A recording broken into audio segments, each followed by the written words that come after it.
Guys, today's show is sponsored by Cayman Cigar Company. They make premium cigars using the highest quality Caribbean tobacco, and the cigars are hand rolled by master cigar rollers. The thing that makes Cayman so unique is that it's the world's only premier cigar company to donate 100% of its net profits to charity. Every dollar they don't use rolling cigars goes back to local and international charitable organizations, from creating entrepreneurial opportunities for marginalized populations to supporting self-sufficiency of those in addiction recovery, and providing specialized assistance to U.S. veterans. So, a great honor to be sponsored by them, and I think they do a really great job. We have a special exclusive offer for the Team House listeners.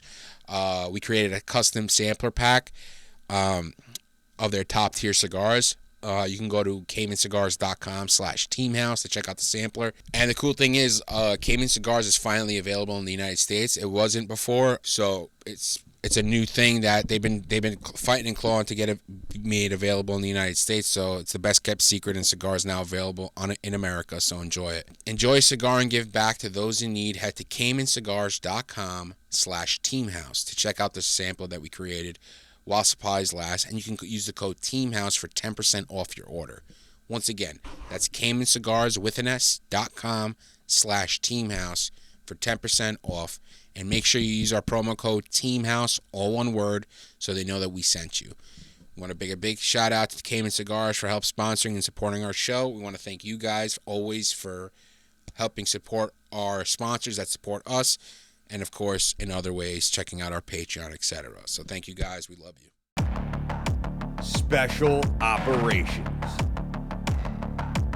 Covert Ops, Espionage, The Team House, with your hosts, Jack Murphy and David Park.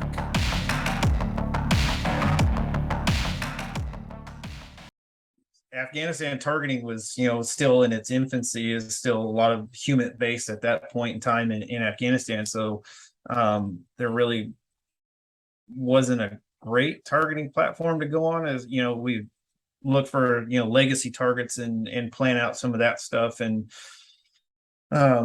as far as what the Rangers were doing, a lot of it we were just on TSTs, time sensitive target manning, for one platoon, and then the other was on CSAR, combat search and rescue. It was a basic standard Ranger taskings at that point in time, and we had just rotated off of the CSAR tasking onto the time sensitive target tasking. So we had just finished all the stand-ups for running through timelines and checks on all that stuff, and got the word that Marcus Lutrell's team was going to go out and do this Operation Red Wings. And as Rangers always do, we get enough information to have a conversation about it at the chow hall table. And so started talking with some of the recce guys, and they're they're briefing us because they've been following this a lot closer than like a rifle platoon has. It wasn't kind of in our wheelhouse as far as targets we were looking at, but it's stuff that recce had been looking at in areas to do some of their stuff. And they were like, we wouldn't do it this way, not 4 guys. No, we'd take a whole recce section, 12 guys, but we wouldn't do it without a rifle platoon and support, even if it was a 5K standoff between the two, because they can fight to us and we can fight to them, and it's a bigger footprint on the ground. Do we run the risk of spoiling the target? Yes, but on the other side of it, we as Rangers, we're always going to bring everything in the kitchen sink to bear on an objective to turn the odds in our favor. And did they do anything wrong the way they did it? No. They made judgment calls along the way, and we can armchair quarterback this, right, years later and say, well, I wouldn't have done that and I wouldn't have done this, but they did what they do. And right, so that led us into them losing comms and them getting in the fight, and as the movie portrays it out. And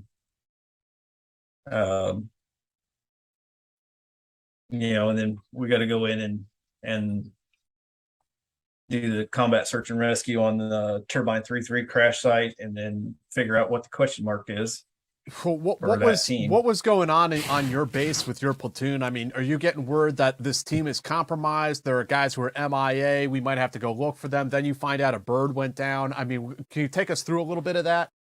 So that morning, so June 28th, that morning, we got up and we just did what Rangers do. We got up, did PT, went and ate breakfast, going on with our training cycle. We were going to go out to East River Range, which is just outside of Bagram, the little town of Bagram. So we left the base, got outside there. We're going to go do some shooting drills and just, have a good session on the range. And we get out there and start throwing the target stands off the trucks, and that's about the time that we find out that the bird's been shot down. And it was hey, don't worry about what you've thrown off the trucks, get back on the trucks, we got to get back. And there was a lot of guys who were like, what are we doing?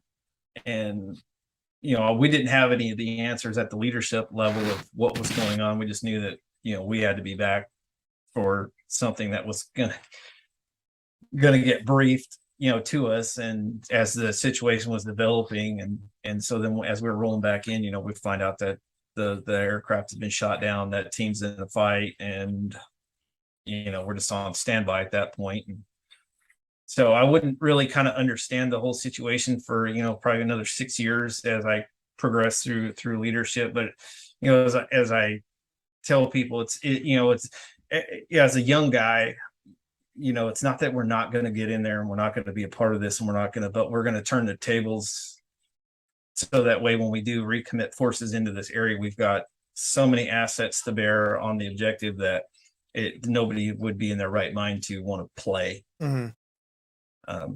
So it was probably about 10 hours or so after the initial shoot down that that night, as we're getting ready to launch, and finally got the green light that we're going to go, and we load up everybody that's going to fit on the aircraft at altitude and launch. And then we hit mountain weather on that night and have to divert infill and go sit at Jalalabad for a day, and then wait to get infilled the next night. What was your understanding at that time of the situation on the ground? The understanding was that the 47 had been shot down. There was no movement on that. ISR feeds were terrible at the time. I don't even understand how people could understand what they're seeing on that screen. It was such a bad quality feed even then. And so we knew that the aircraft had been shot down. We were going in to do combat search and rescue on the crash. Murphy's team was still a question mark as to what's going on, because there had been no radio comms with them since Murphy's sat phone call. So the priority tasking was to recover the crash because we knew where it was. And then after that, it would just be to figure it out, if you will. So we interviewed Tony Brooks on the show before. Was he in your platoon? Tony was in 1 Charlie, so he was the other half of the element that went up. So it was third platoon led the way because we weren't on the CSAR, so we didn't have all the recovery and crash axes and all the stuff to do that. So we kind of plowed the way, if you will. And we were there to kind of take the brunt of any contact that was going to be made, because we were just there to add security to what they were going to come in and do. And as far as recovery, that was 1 Charlie's tasking at the time. So that was where Tony was. And okay, cool. Yeah, no, it's cool to get like some different perspectives on it. So then what was your platoon? I mean, you just explained what your platoon's role was, but then walk us through infill and getting on the ground. So we infilled somewhere probably about 8,000 feet. It was what we could get to with the package size that we had on the aircraft. And so we knew there wasn't a way to land anywhere up there. So we knew it was going to be a rope, and it was going to be at least at minimum a 40-footer. And it ended up 40. And then as the rope drifts, it kind of goes 40 to 60 to As it works out. And then when one Charlie came in, I know their rope started at 60 and it ended at somewhere around Yeah. 80. Tony said they just roped down into fog with like no idea of where the bottom was. Yeah, it was. Well, I mean, the fog came in after we were already on the ground. I know what he's talking about because, um, you know, um, it is just the way the weather was working, and it's just it was one of those points where I never really, after a private, I never roped with leather gloves, fast rope, the work gloves anymore. I always did it in Nomex shooting The gloves. hamburger helper gloves.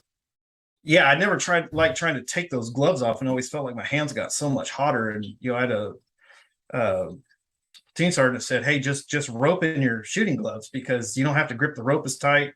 It dissipates the heat just as well." And he said, "Just try it on the fast rope tower." So I did, and that's a 40-foot rope, and it wasn't terrible. And then I was watching guys carrying 240s and stuff roping in, and they've got the big thick gloves on, and they're squeezing extra tight just to have a feeling on the rope. Right. And so then they're burning in, and their hands are getting so hot that, they're blistering at, still 10 or 15 feet above ground, and they're just letting go. They're like, "I'll just deal with it when I hit the ground." And, when one Charlie came in, they had the same problem, and guys were falling off, and then they were just ending up in a big pile. And I know their RTO had his arm broken because he got stepped on.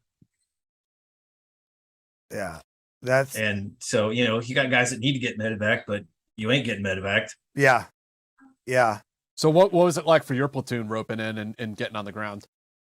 It wasn't.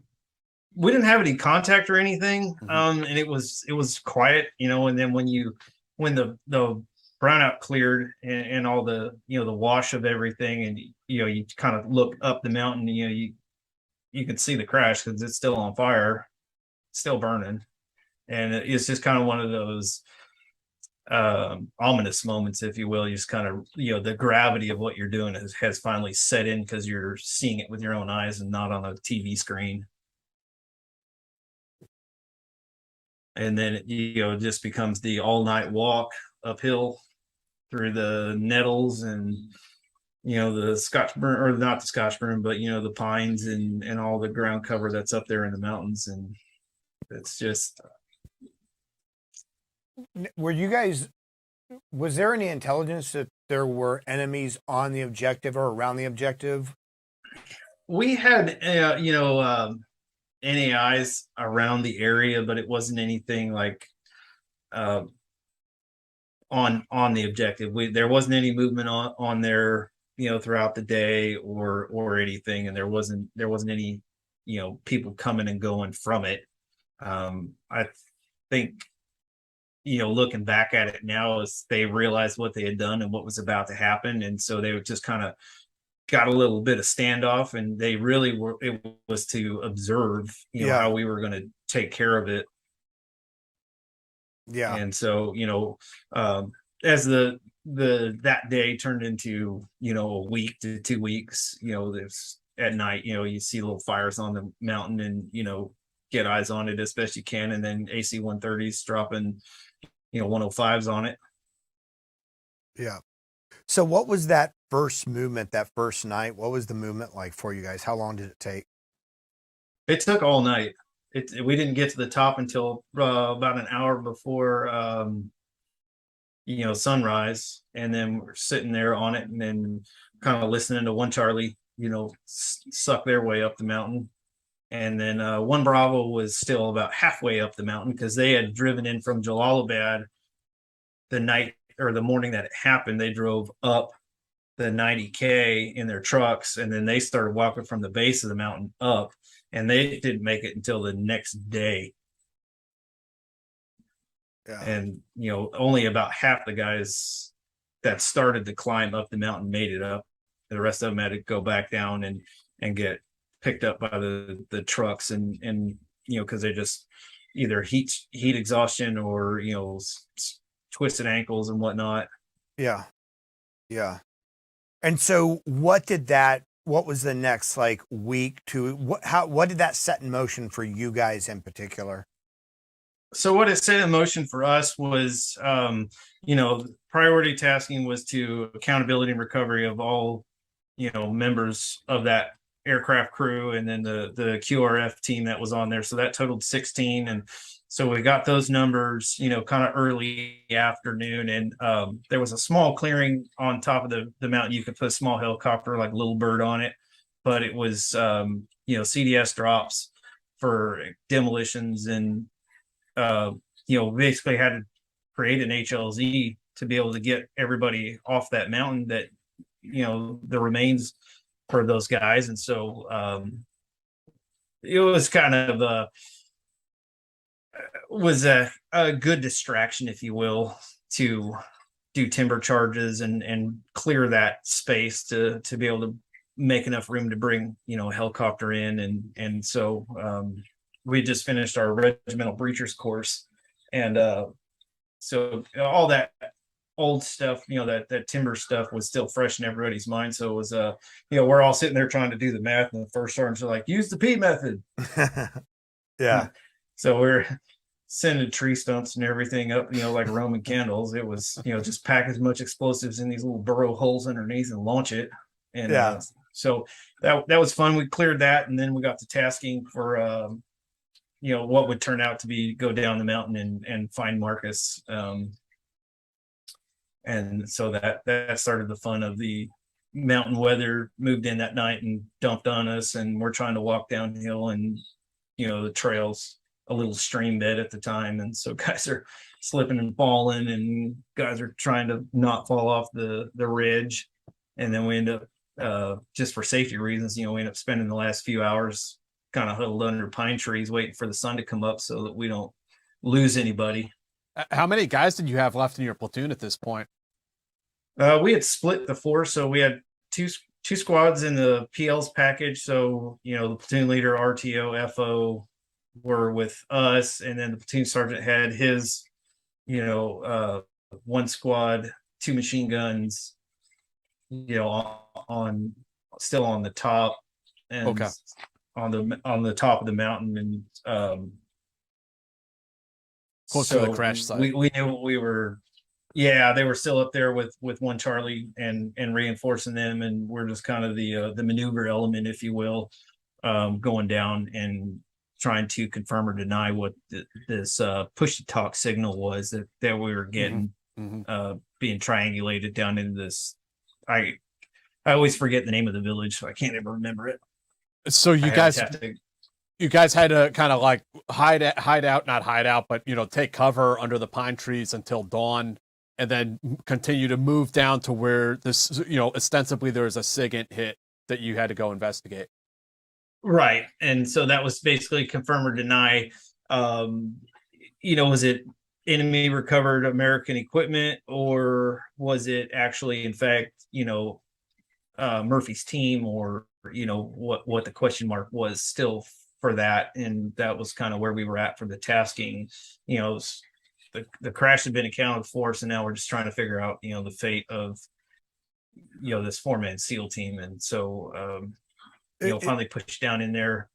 Was it a consistent signal that you guys were going off of, or was it just like a couple hits and they're like, okay, around this general area?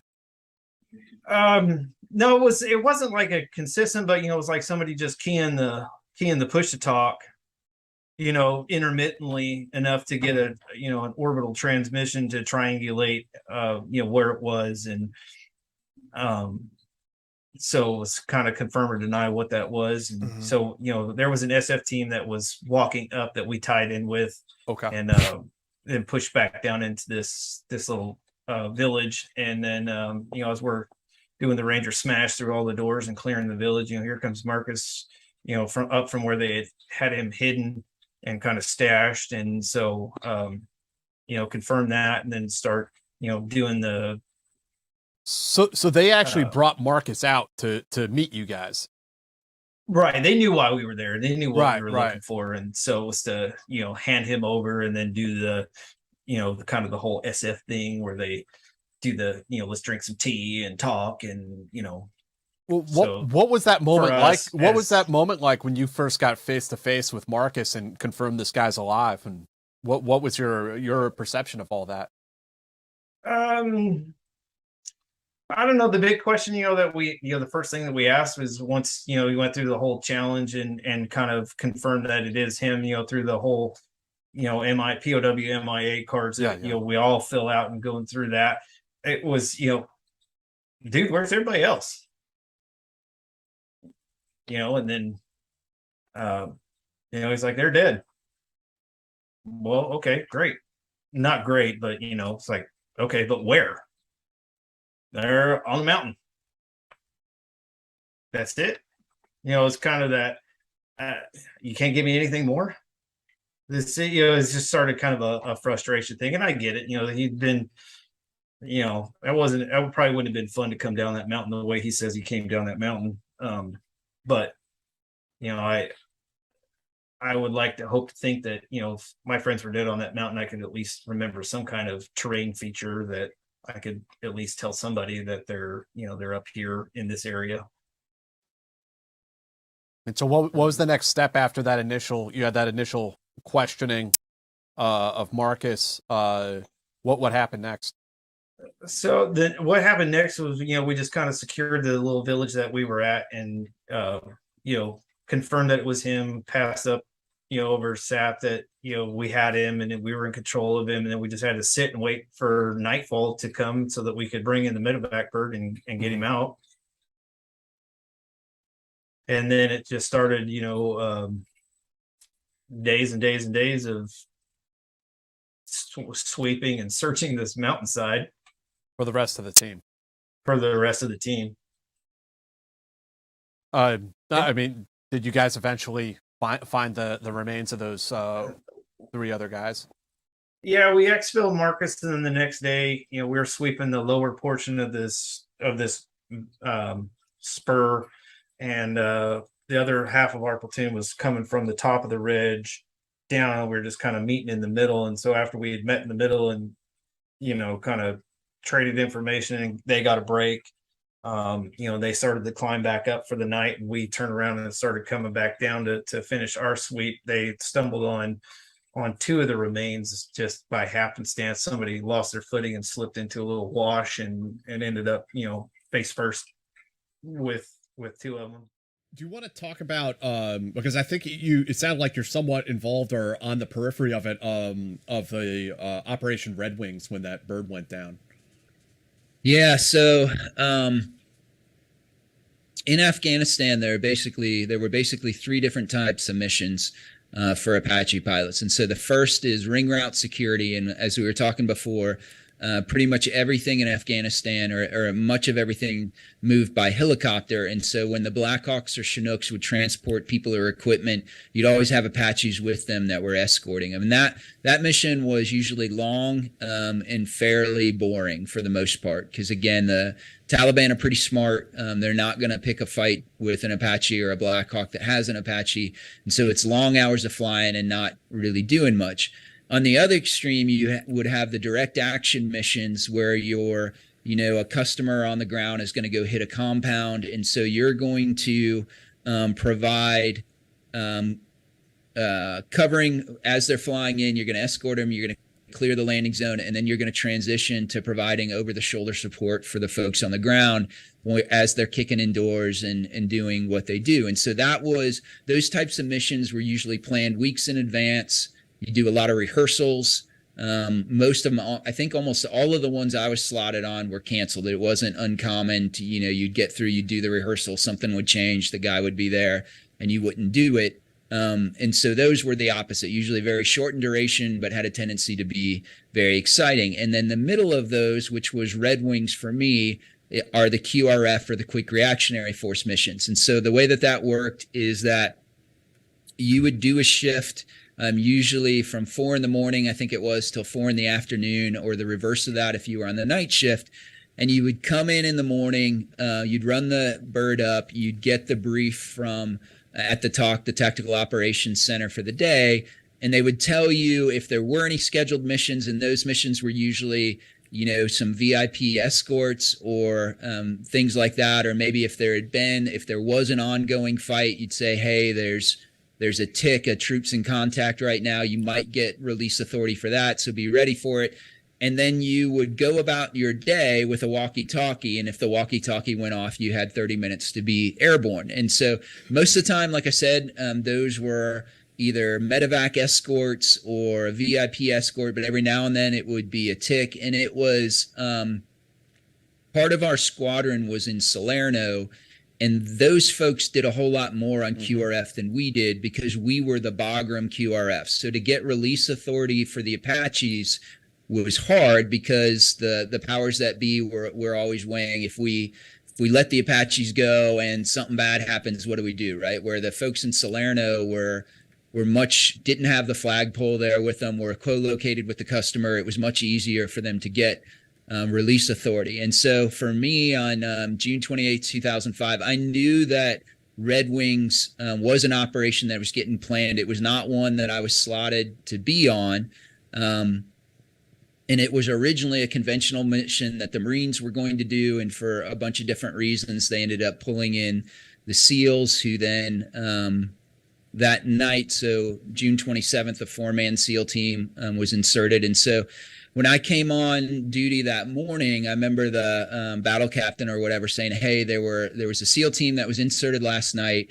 We've lost comms with them. There might be something going on today. Just kind of be ready. And that wasn't all that much different from a lot of briefs during the day, right? Not usually that intense where we've lost contact, but there were a lot of kind of just be ready, something might go on. And so a couple hours later, my radio went off, and the way it worked is that my front seater, I flew with quite a bit. You're battle crewed with another pilot a lot of the times, and he would run for the talk and get the update, and I would jump in the back and get the engines run up and the bird ready to go. And so he came running back and jumped in the front seat and said, it's the SEAL team, they're in contact. And we basically had a call sign, a radio frequency, and a last known grid, and that was about it. And so I took off with my wingman, who was my XO, was in the front seat, and then the maintenance test pilot. And we flew from Bagram down to Jalalabad because there were a pair of Blackhawks in Jalalabad that had the Marine Infantry Battalion QRF loaded up. And so we were going to link up with them and then go to literally just the last known grid that we had and see if we could raise these SEALs. And so as I was coming into land at Jalalabad, I remember seeing a Chinook taking off, and I knew it was a 160th Chinook because it had that big old fuel boom on it. And they're the only ones that have those, the refueling probe. And so I remember thinking, I wonder where he's going. And then I did the air mission brief, got ready. We took off towards that last known location. And so at the time, the Apaches, we didn't have SATCOM. And so there was no way to talk back to our higher headquarters and everything. It was literally just go there, see if you can raise the SEALs, and then start doing what Apaches are supposed to do. And so as we're flying to this, it's really, really high in the mountains, and weather's starting to come down a little bit. There's an A-10 that's overhead that's trying to provide a little bit of situational awareness that we don't have because we're so underpowered that it's taken a lot to be able to get to the altitude where that little grid coordinate was. And as I'm flying, traditionally what you would do, like I said, the Blackhawks would stay in front of you until you'd hit what's called the release point, which was, I don't know, like maybe 8 or 9 kilometers, maybe more than that, away from the landing zone. You would pass them at that point. The Apaches would go to the landing zone first, do an LZ reconnaissance, and then call it either cherry or ice. Say the landing zone's cold, you can come in, the landing zone's hot, and you're going to continue to work it. And so as I was trying to pass them, I had to call the Blackhawks and say, you got to slow down because you're leaving me. I'm so power limited. I can't maintain the airspeed. You got to slow down. And so as we did that, I saw 2 Chinooks come in and join the flight ahead of us. And I can't remember, like I said, it was a long time ago. And so I can't remember if we could talk to them directly or we had to talk to them through the A-10 because the 160th operated with slightly different fills than we did. And so for your users, the fill is the portion that makes the radio secure, the crypto. Crypto, thank you. And so you reload it every day. And so if you're not on the same crypto as the person, even if you're on the same frequency, you can't talk to them, or it was close enough that it was kind of intermittent. And so I saw them, and we either got from the A10s or got from them that they were the 160th Chinooks, and they had the rest of that SEAL team as their quick reactionary force in there. And so I remember calling to either the Chinook or the A10 and saying, hey, you got to tell that Chinook to wait for me to clear the landing zone, because I'm so power limited. You know, I'm barely edging past the Blackhawk right now. And I remember the Chinook responding back saying, you know, negative, we're going to the LZ. You can clear it once you get here. And then the next thing I remember is the A10, either the A10 or one of the Blackhawks that was ahead of me, because I was trying to pass the Blackhawk at that time, saying the MH is down, the MH is down, the MH is down. And so what had happened is the Chinook had come to a hover. The SEALs were about to fast rope, and a Taliban hit him with the RPG. Chinook kind of tried to fly away and then ended up going down and tumbling down the side of the mountain. But from my perspective, the way it worked, I was just passing the Blackhawks as it happened. So they turned away from the landing zone, which turned them into my flight of 2 helicopters. And it was just grace of God that we didn't have a midair. It was kind of the starburst of helicopters flying everywhere. And to make things a little more interesting, as the Chinook went into the ground, the A-10 turned and started firing white phosphorus rockets on either side of it. And when I talked to him later, saw the debrief, in his mind, what he was trying to do is keep people off the crash site. But from my perspective, all I could see was stuff burning everywhere and blowing up everywhere. And so for the first couple minutes, I had turned down one blind draw. My wingman had turned down another, and I couldn't even find him. And so it took a while for us to link back together. And then when we turned inbound, all I could see was everything on fire everywhere. And I remember arguing with the A-10. I'm like, this can't be the crash site. Like, we're at the wrong spot. And so he literally had to talk us onto the crash site, where he's saying, start turn, stop turn, start turn, until we flew over. And there wasn't anything there that looked like a helicopter anymore. It just looked like sheets of fire between what he had shot up, what the Chinook did. And so we just did a whole bunch of low passes over and over again, because there were, at one point I had my wingman was an incredibly brave guy and would fly super low over the crash site, and I would fly above him with the thought process of, if he can draw fire, I can at least see where it's going and try and shoot back at it, because we were deathly afraid of hitting an American, that the 4 SEALs were somewhere around there, that we would accidentally cause fratricide. And every time we got shot at during one of the points, it was so high that, like I told you before, if you're going 110 knots or 120 knots, it's really hard to hit a helicopter. We were barely doing 50 or 40 as we're coming to the top of this ridge line, and my front seater yelled out, we're taking fire, it's an RPG. And he had the gun slaved to his eye, and so he turned to shoot. But what happens is the gun will only turn so far, and then it's limited so you don't accidentally hit the helicopter. And so we couldn't shoot. And then when I came back around, we still couldn't figure out where it was coming from. And so it was awful. It was, I'd spent my entire career training for that moment to come. If there's a mission for the cavalry, it's that one. Your job is to come over the hill to save the good guys. And we not only did we not save the good guys, but until the extortion shoot down years later, the most SEALs in the history of the SEALs were killed on that day. And it happened in my watch, and I couldn't stop it. And so not to trivialize it, but for somebody who isn't in the military, the closest analogy I could think of is that if you're a professional football player and you spend your entire career trying to get to the Super Bowl, and you get to that moment, and then you walk on the field, and the first play of the game, you fumble, and that's it.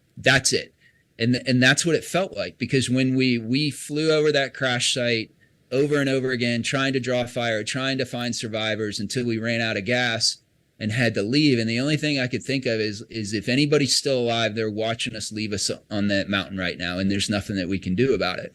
And it was awful. And it took me a long time to come to terms with that, because it wasn't how it was supposed to happen, right? It wasn't the way that you trained for it to happen, and I couldn't stop it. And so that is my version of the lone survivor story. You see yourself, as everyone else does out there, as somebody who can put their hands on the situation and take action. And I mean, that must have been such a feeling of like powerlessness at that moment. Yep. It was. And when I met Marcus Lutrell once briefly, I met and got to be better friends with Mike Murphy, who was posthumously awarded the Medal of Honor. And I met his mom and dad and his brother, and his whole family is great, but his dad was a Vietnam era infantry platoon leader, Purple Heart guy.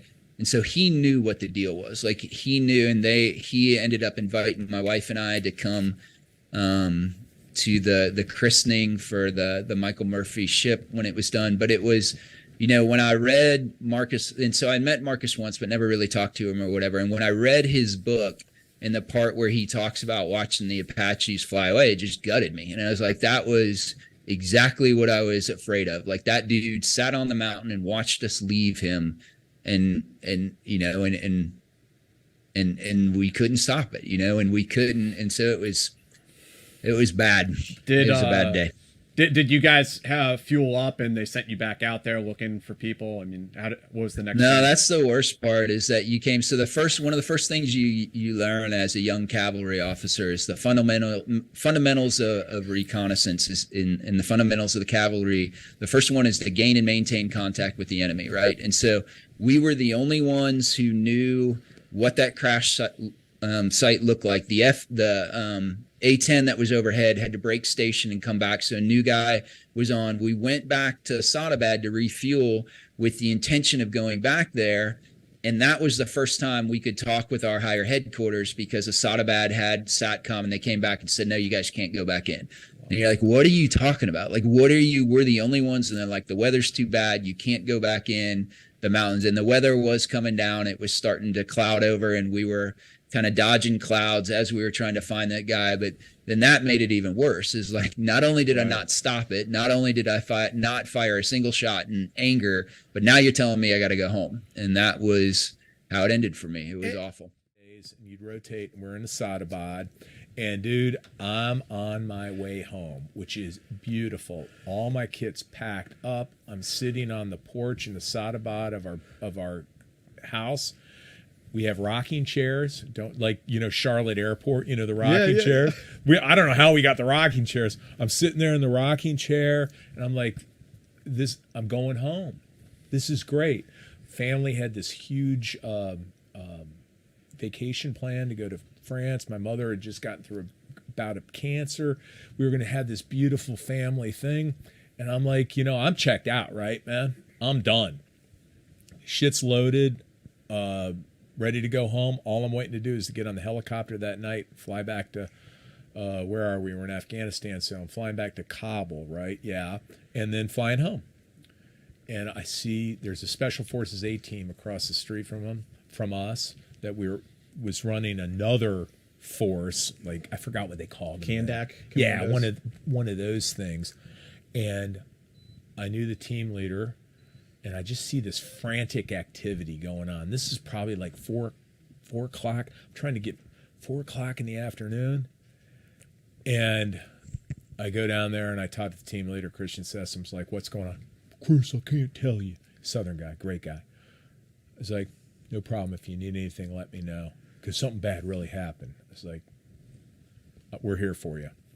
Go back and sit down. I'm just watching. Finally, I can't stand it anymore. So I just walked over and went into their team room and realized that the special reconnaissance team that the Navy SEALs put in had been compromised. The reaction force had been shot down. I think they lost one helicopter, had crashed, and nobody knows what's going on. And I was like, oh, shit. Okay, selfish voice is like, I really want to go home.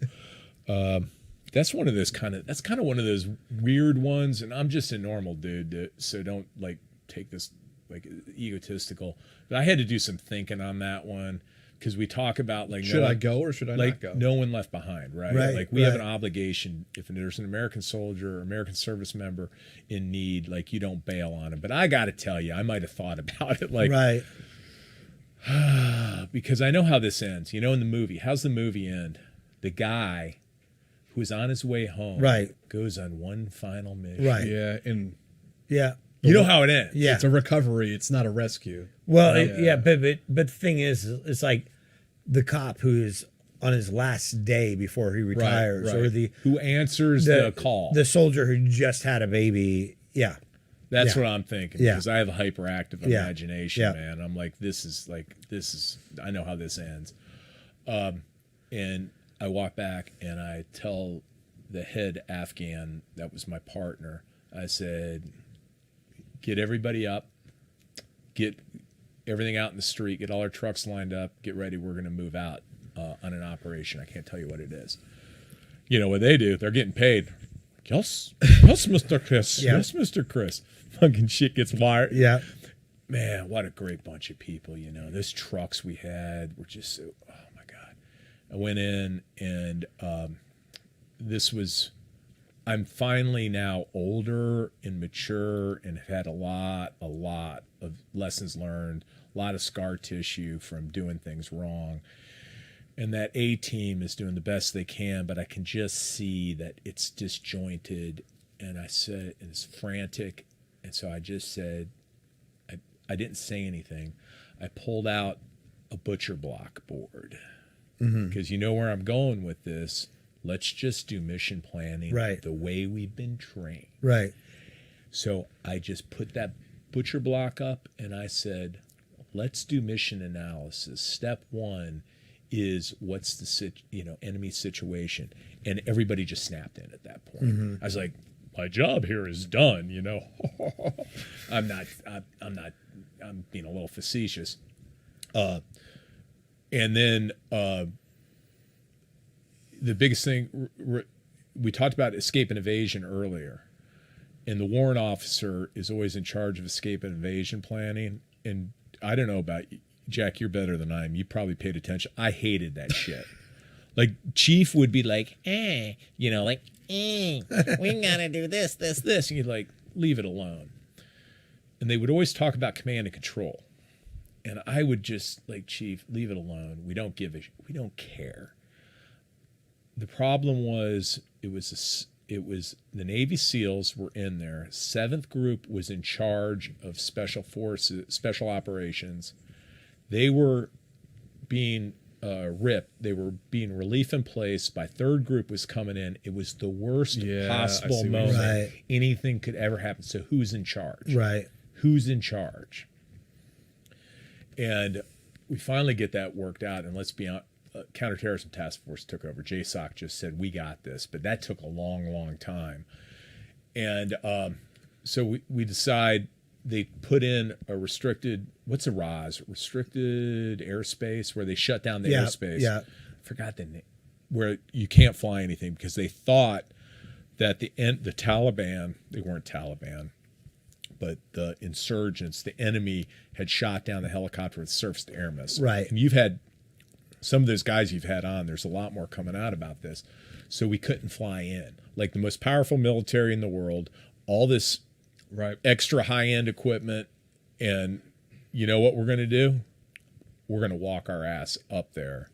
And you've been to Colorado Springs. You look up at Pikes Peak. Yep. Yeah. It was like that.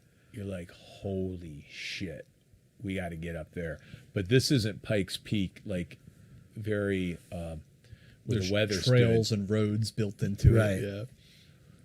So we all move out that morning, and we just like anybody that wants to show up, be at the vehicle drop-off point at the base of this mountain. And dude, you're just looking up there. We're like we can see the crest, but they're not there. They're behind it. And it's like, what I remember most was the sun came up really, really early. Like I could swear it was like 5 o'clock. Sun's out. Dude, it's like, I'd like to look at the weather. it seemed like it was 80 degrees Fahrenheit at the time, and just going up, no clouds. And have you ever seen those pictures of World War II in going over the hump, or you'd see people going where they're walking up these hills and you have these switchbacks, like that? That's what we're doing. Yeah. And it's a combined force. It's CTPTs, Special Forces, and you guys had an RRD team with you? RRD shows up. I didn't even know what RRD was, man. Those are the toughest dudes I have ever met in my life, the most professional soldiers. I was so in awe. We had a Ranger platoon, so you got this like first lieutenant. He was great with his 40 Rangers. You guys can appreciate this. You got RRD. Then the Navy SEALs, like anybody that could get there, showed up. We had 2 Special Forces A teams. We had a Special Forces B team, a company headquarters. And then I got 50. I didn't take all of our force. I just took 50 of our counterterrorism pursuit team, our mercenary force. It's like, here's the plan. Movement to contact, which is, we all know is not all the technology. Why would you ever do a movement to contact? Movement to contact, for those that don't know this, is like you just walk until you run into the end. They start shooting at you. Yeah. You're like, we found them. Yeah, right. I was like, oh man, this is going to suck. This is going to suck so bad. It's funny because I think it was Tony Brooks who said, like, they were the guys that roped in from the 47s, the Rangers. That night. And he was like, we ran into an RRD team up in the mountains, and it was just like one of the mystique around them was like, how did you guys get up here? You want to know how that got there? Yeah. So we walk our ass up there. People are falling out, like Green Berets, because they're wearing 140 pounds. You know what I took? An LCE? Basic load ammunition. Yeah. Rangers were great. You'll love this, you 2 Rangers. I was leaving, so I forgot to take money. Thank goodness there was a Green Beret that had money, and they rented like every donkey or mule they could find.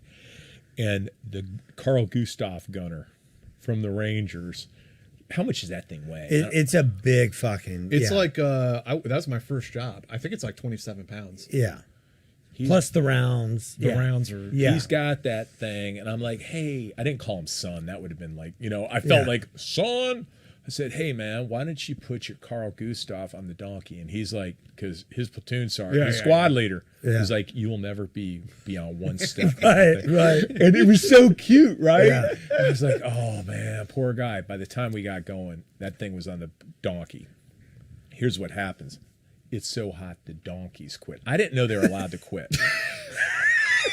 Like when they're done, they're done. Yeah, They're like, we're done for the day. Yeah, and they're not. I was like there's a reason they say stubborn as a mule, right? I couldn't believe that. Yeah. I didn't even know that happened, So now we're just walking. We walk up. We run out of water right away. It goes from bad to worse. We're just combat ineffective.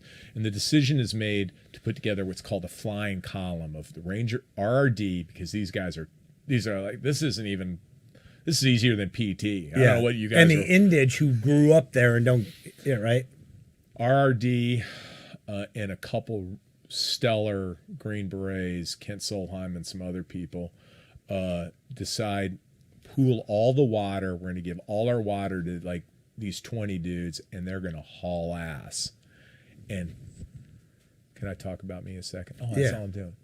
Indeed. I was like, I so want to be part of that. Like I've been training for this moment all my life. A desperate mission. Right.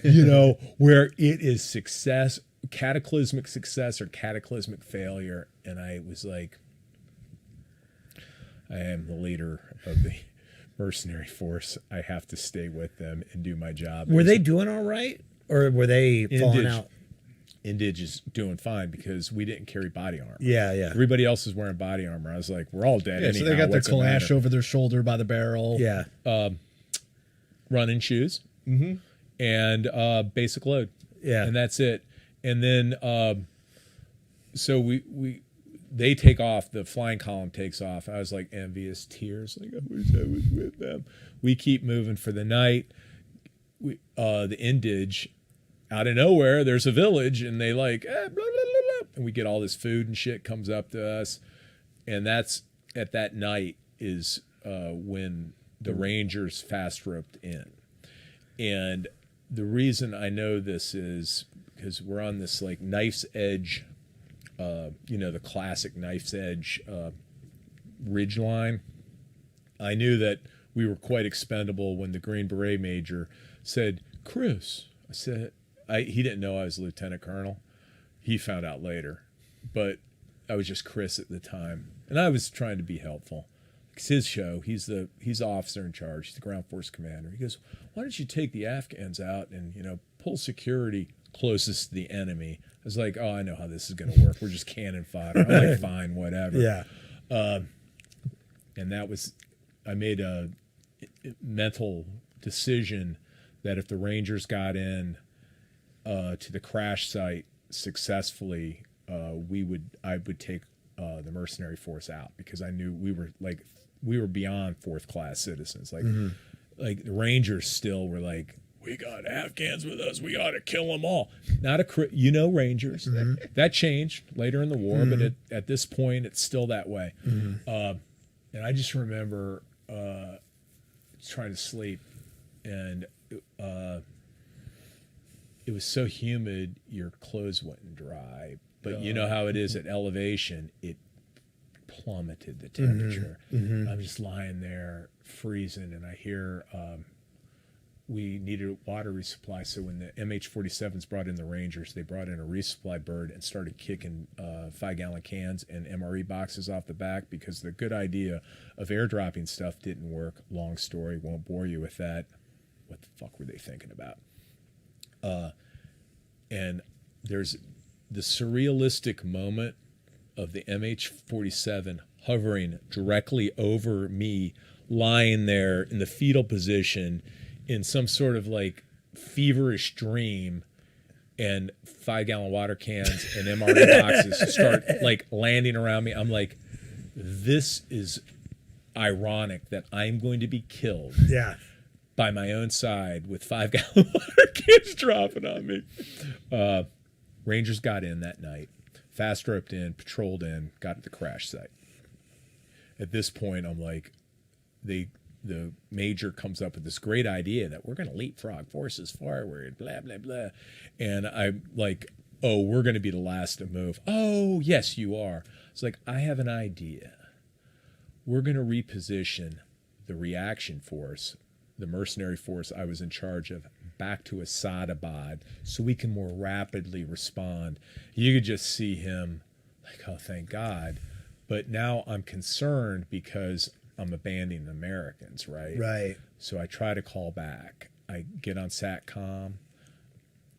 Doesn't work. I get on Iridium to call back to base, to my higher headquarters, to get permission. Can't talk to anybody. So that's another one of those moments where you're like, okay, here we go. Back to the Indige.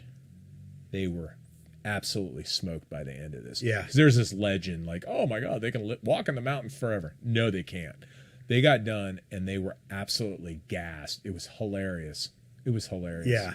Yeah. So at that point, Rangers secure the crash site, start leaping forward. Marcus Lutrell's on the run. We don't know this. Now remember, this area was the most, all of our intelligence assets from satellites on down were focused on that piece of terrain. And it wasn't that big. And we had no idea where Marcus Lutrell was. Anybody that says differently is full of shit. Yeah. And that was another eye-opener, Jack, where I'm like, oh, gosh, we've been promised all this stuff. And this comes down to hard Patrolling. people, physically fit, that are willing to close with and engage the enemy and won't quit. And that was like one of those eye-opening moments. It's so like, no duh, it's so obvious, but we had been trained to think that we're going to have all these assets available, but it just came down to being really, really tough. That was my takeaway.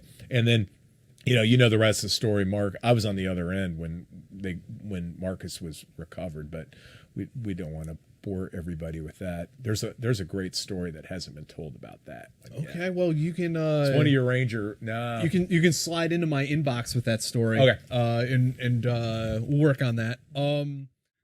That's where we got ready, and we got back and we got word that the helicopter had gone down, and that was the Navy SEALs that had been shot down. So this was Operation Red Wings, and I didn't know it. I'm just some dumb private at the time, and my job was a Gustav gunner. So thankfully I was lucky enough to be chosen to go on this mission. So we gear up and all that stuff, get all of our stuff ready, and got the Carl Gustav and some rounds and all that.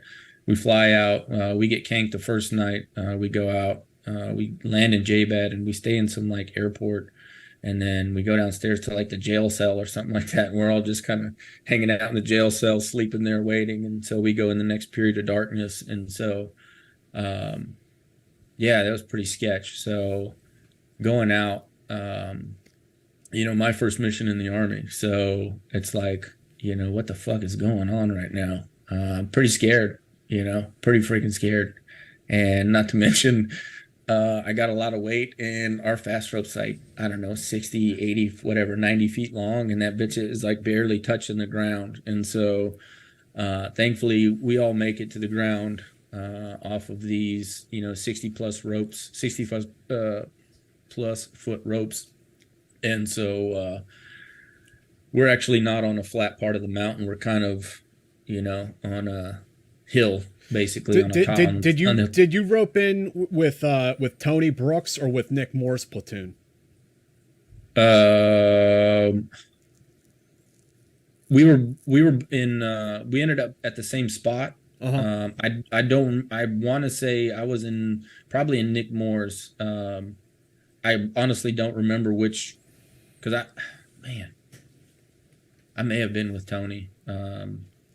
I just remember going down the rope and it taking forever. And I actually had both. My gloves were the same ones. Mm-hmm. So I didn't have, I had two left-handed gloves.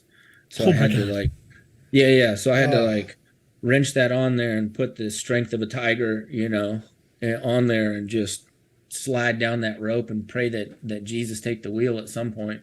But didn't die. John Kelly, my squad leader at the time, had put his foot on me as I was rolling down the mountain. So that helped a little bit from dying.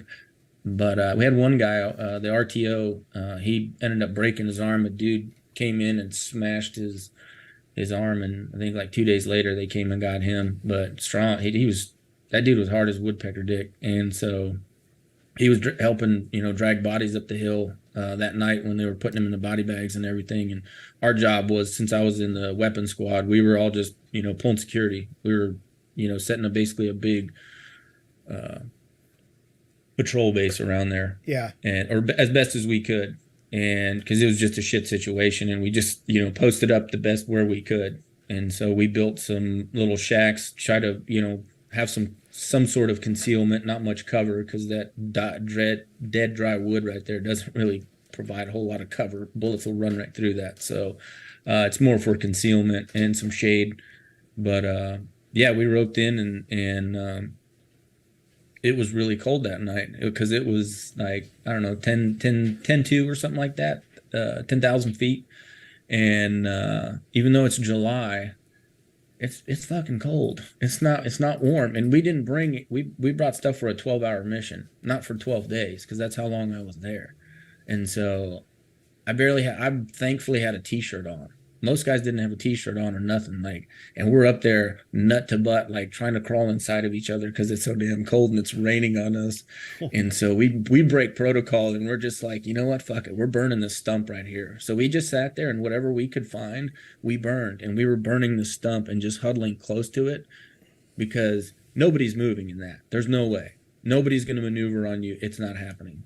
And so you're combat ineffective at that point. Right. And so you had to stay warm. Thankfully, we stayed warm enough to make it through the night and everything. And then, we had basically zero rations, and I had 2 bottles of water. So they quickly realized that we were going to be there for a minute. And so, we had to start establishing, some sort of, like I said, concealment of some sort, because we had many nights where we had constant air presence. So whether it be A-10s, F-15s, Apaches, whatever, fast movers, whatever you want to call it, it was there constantly.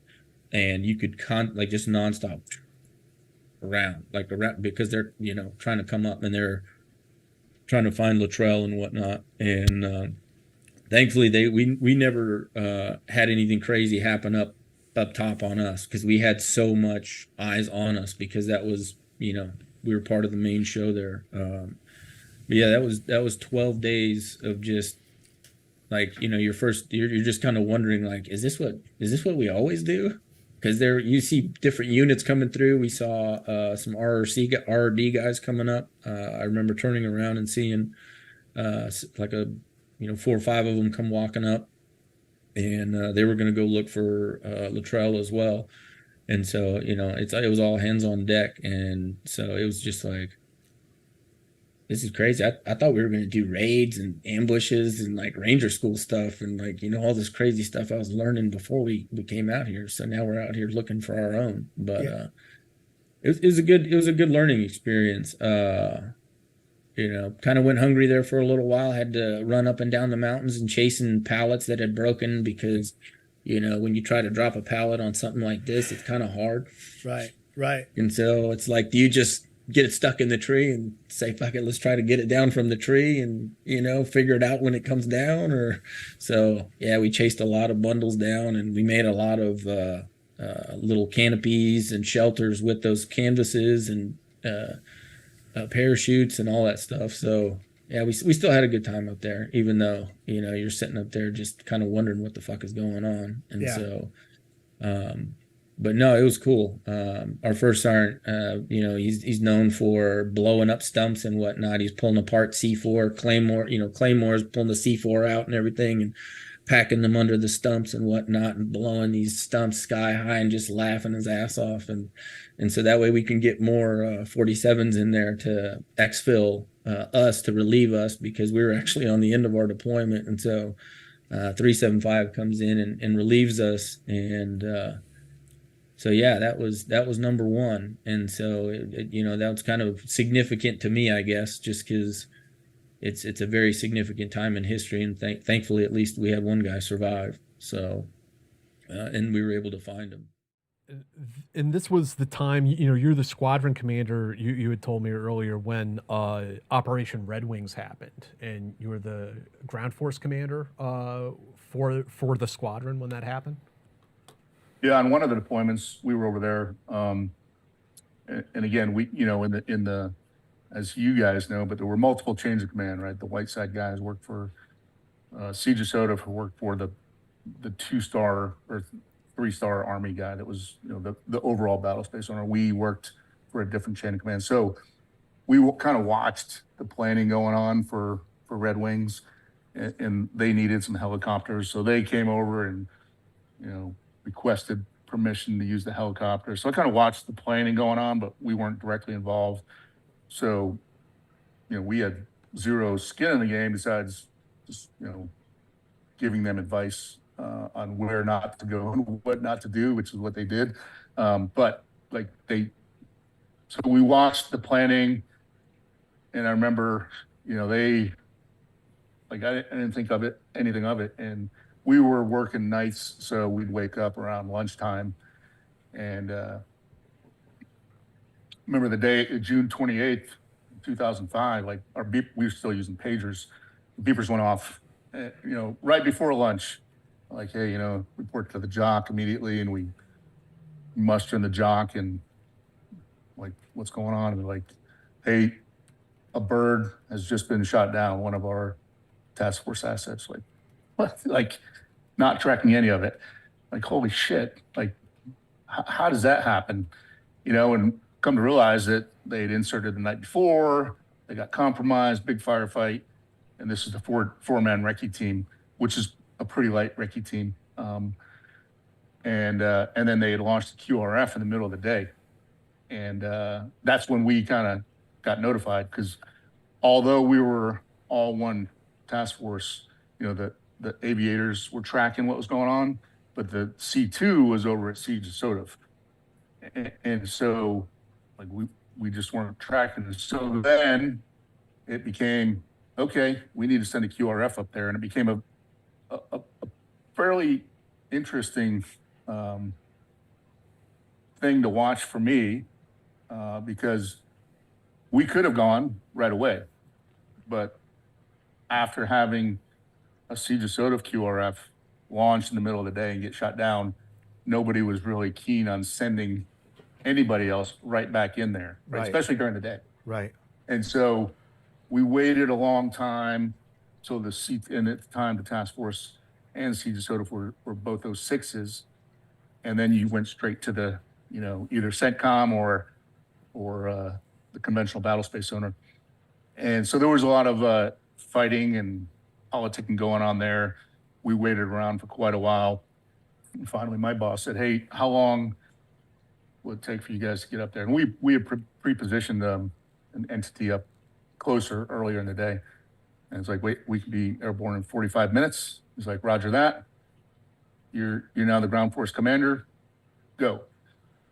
And so really what we wanted to do the first night was just get a smaller element of Rangers. So we had this joint strike force entity, and it was most of my squadron and a company minus of Rangers from 275. And so I had a troop basically plus company commander with most of his company, whatever birds we needed, and pre-stage, get closer and get to the crash site. And it was pretty cool because you talk about operating with commander's intent. Like the mission brief was they rescue any survivors, recover any remains, and kill as many bad guys as you can. Any questions? No, sir, we can work with that. So, we flew up to JBAD and sent the first guys up, got weathered out, so they had to come back. So now we're on the ground, like, what do we do? But we had everybody coming out of the woodwork. We had assets along the border. Other guys had some assets. We basically said, "Hey, can anybody get there on foot?" And so, it was,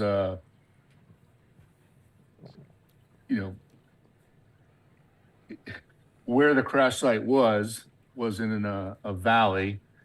But to get there, like if we drove north from Jabad to Asadabad, to get to the crash site, you'd have to cross like 2 ridge lines. So it wasn't an easy traverse. And so, but we said, "Hey, we gotta figure this out, like hedge our bets." So we will send entities to walk, and then we will fly in the next night. And so they started the journey. A lot of guys had to turn back because it was so manky. A bunch of them ran out of water. And then we flew in the next day, about 5 clicks south, kind of back into the same area, but not the exact area. And we had about 60 guys, 70 guys, combined force of Rangers and SEALs.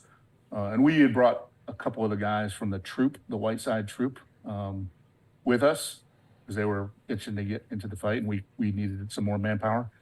So we had about a 90-foot fast rope. I think it was high. I think Sierra Nevadas, high, tall pine trees, beautiful country, but probably some people with some nerves. Like it was the highest rope I've ever done in my life. Yeah. And I just remember I was up near the cockpit talking to the pilots, and so I'm the second to last guy to come out of the bird. And I had a dog guy behind me, fast roping with his dog. And man, it just kept going and going and going, just going faster and faster. And I remember hitting like a sack of shit and just like a little dazed, remembering, oh God, the dog guy's right behind me. So I roll it out of the way and he comes fucking plowing in. And then we had to, walk we kind of linked up with everybody, did this monster patrol up to the crash site and sent the PJs and some other guys from the Ranger entity down there to secure the crash site. We set up C2 node and started looking for survivors. And, they did a really good job. And it was really significant terrain and steep. And so we probably set up our C2 node around probably 9,000 feet. And the crash site was probably 1,000 feet below us because I think the way it happened, the RPG had hit the back of it and it kind of rolled down this hill that didn't look like much on video, but when you get there, you're like, oh my God, like just getting there and back is going to be significant. But the guys got down there to the crash site while we were sending out patrols trying to find the recce team, because at the time we had no idea where they were. Kind of doing the forensic analysis of like, okay, a firefight happened here. We can see all the shells from both sides. Which way did they go? But couldn't really determine that. And a lot of SIGINT and other things are coming in indicating that maybe they were over in Pakistan at the time, because several of the radios had been taken. Some people, what I think happened is people were like clicking the mic and things like that, and we weren't exactly sure where it was coming from. But first order of business, get the guys. Unfortunately, there were no survivors from the helicopter. All 16 of there were 8 crewmen and 8 SEALs had perished. We couldn't determine one guy because his remains were pretty burned and mangled. There was a fire down at the crash site, but got all their remains. Had to blow an HLZ so they could come in. So we had had to get resupplied. It was another issue.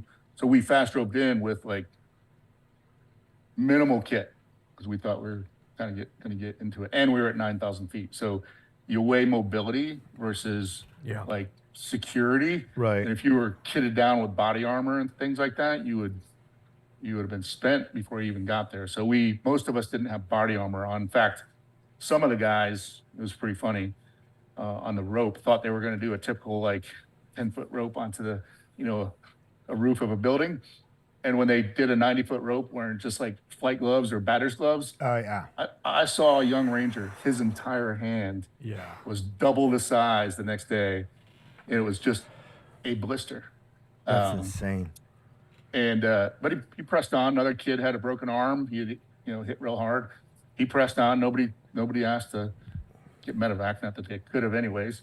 But we got everybody out. I think all the remains out the next day, and continued looking for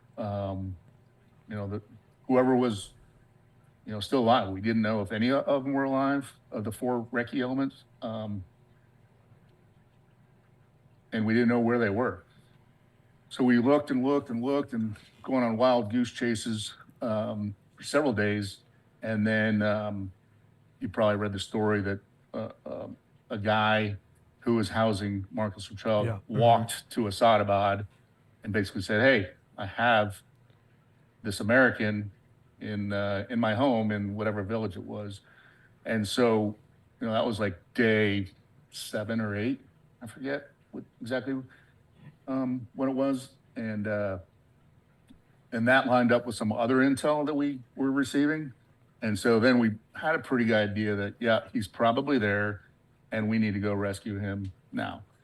And again, we don't know what's going on. We had seen goat herders and not a lot of enemy contact, some harassing fire, things like that we would just kind of suppress with AC-130s or mortars. And so we launched a rescue, and it was a little interesting.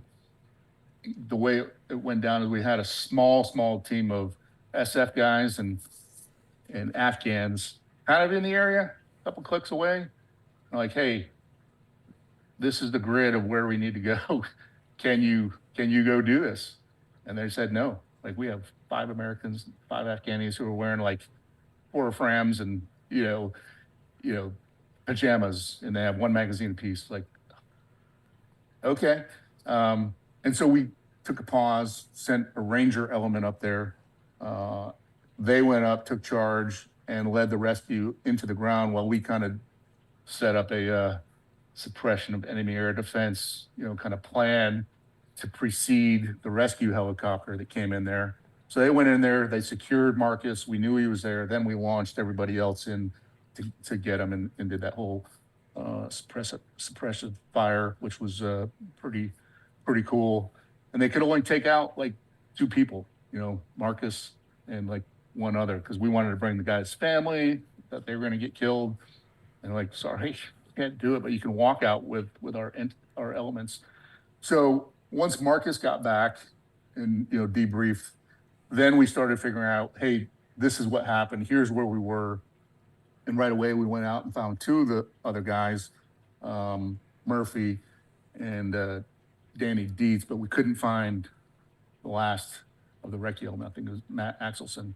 So we actually had been up there for 8 or 9 days, and we're supposed to go home. Not that that is going to drive anything, but we did a relief in place because we could not find the last of that 4-man recce element. So we did a relief in place with another squadron, and some other Rangers came in. And by that time, we had some other conventional forces helping us out too. So they found him, I think, 2 days later, and then exfilled, and we were mission complete. And yeah, it was, I'll tell you what, a couple of the guys that walked in, like from the battalion reconnaissance detachment of 275, like those guys were some tough dudes. We had a lot of people quit on that hump, including some of, some people from my community. A lot of the Afghans quit, but those guys showed up, I think, like 2 days after we were there, out of water, out of food, stumbling in. I'm like, oh my God, you guys are the biggest badasses on the planet. It was pretty cool. And I gained a lot of respect for, again, there was always this stupid kind of rivalry, even when we were working together, like mutual respect. But, after that, it's like, we truly are the same. Like, these guys are awesome. Yeah. Our guys are awesome. It's also one of those moments where it was all these different units working together to repatriate Americans. I mean, it's kind of an incredible moment in that sense. It was. It's always, we're going to just dominate and it's going to be done. But sometimes it's not that way. We didn't do a dang thing until Operation Red Wings hit. We were close to going home with, I called it pitching a shutout on that deployment. So tell us then about the run up to Red Wings. Like, were you designated as a QRF for that mission? Did you even know that mission was going on? I mean, how did this come up on your radar initially? Yeah, we actually didn't know anything about the mission. About 2 weeks prior, my squad was designated as primary combat search and recovery for the entire country of Afghanistan. Basically, they were trying to find jobs for us that were combat related, because they weren't going to send a Ranger platoon out to win hearts and minds. That's like the dumbest thing ever. Thankfully, they got that right. But yeah, that was one of our jobs, and we trained up for it. And we never really thought we would actually do anything. I think it was one of those, like, just go through the motions, learn the job. We know how to dismantle a helicopter. We know how to work with the PJs. And lo and behold, 2 weeks later, right after that training, we get the call that a Chinook helicopter just went down and you guys are going to go recover it. And that's basically all we knew. We later found out it was a 160th bird, which we were all confused because it was middle of the day. And come to find out, yeah, it was the middle of the day. And that might have been one of the reasons why it ended the way it did. Obviously it was a lucky shot. I was right at the crash site, and there's not many places they could have shot from to get a good view. So whoever it was got really lucky. Now, granted, those guys have a lot of fighting skills. I don't want to discount their skills because, look at right now. They are taking over a country in weeks. Well, luring helicopters into valley systems and shooting them down is something that the Afghans excel at, right? Yeah, well, this was at the peak. This was at the top of the mountain, so a little bit different than their usual MO of getting them into a place where they could shoot down at them. This guy had to shoot up. There's no doubt about it. So you guys hear about this, get spun up for this bird that went down. What's the process like then for, is it just your squad or is it the entire platoon that is designated to go in? Yeah, our whole platoon got spun up on that one. We were getting word that this is like similar to Roberts Ridge. So obviously Roberts Ridge happened a couple years prior to that. And we knew all about it. We had learned, we had some lessons learned from that. So we thought we were going into the same thing again. So that was our mindset going into it, was this is going to be a hellacious firefight when we get there. We're putting our gear together, and Rangers being Rangers, we don't need water. We don't need food. Right. More ammo. Right. So we just loaded up on ammo, and we were ready to go. We had basically no intel. We didn't know anything about the SEALs on the ground. All we knew was that there was a Chinook helicopter down. It was a 160th bird. It had some SEALs on board, and we were going to get it. And they sent us out. Yeah. With that intel. That was it. So for the people who might not be familiar with this story, this actually all started with Luttrell, Dietz, right, Murphy, and Axelson, a four-man SEAL team recce team, SEAL recce team that went out. I believe, was it for Ahmed Shah to like find his IED factories or to do the recce on those? They got compromised by a shepherd or a goat herder or somebody. They let him go. He reported on them, and then forces converged on them, and so they called for a quick reaction force, and that's why the Chinook, the 160th Chinook, launched during the day with the SEALs on it, was as a force to save these. And then the bird gets shot down. Do they know what it was shot down by? We didn't at the time. We had suspicions that it was a stinger, is what we initially thought. The evidence is still not 100% on it, but I think what we've come to the conclusion is it was probably an RPG-7. And, it was, if you've ever shot an RPG, they're not super accurate. So he hit the directly at the rotor mass, and it just went spinning out of control at that point. So at this point, do you guys know anything about Luttrell and his team, or do you only know about the down Chinook? Do you know that there are other Americans out there? Yeah, we knew there was someone out there, but we didn't know it was a SEAL team. We didn't know it was a recon team. We just knew that it was a quick reaction force going to help somebody. Okay. We didn't find out about the recon team until we were on the ground. At least at my level, I was a private, so I had to do a lot of interviews to kind of get all this information. But yeah, we didn't get that trickled down to us. Yeah. So talk to us about the infiltration then. Yeah, that was a fun one. The initial one was the night after the bird was shot down, and the weather was just absolutely awful. It was, raining, and it was windy, and we were flying up into the mountains, and you couldn't see a thing out of the bird, not one thing. And it was struggling to get up into the mountains. So by the time we got pretty close to the mountain, we were starting to head up the mountain, they actually pulled us out. They were worried about losing another bird. So we went to Jaybad or Jalalabad, and we stayed the night, and we were going to try again the next night.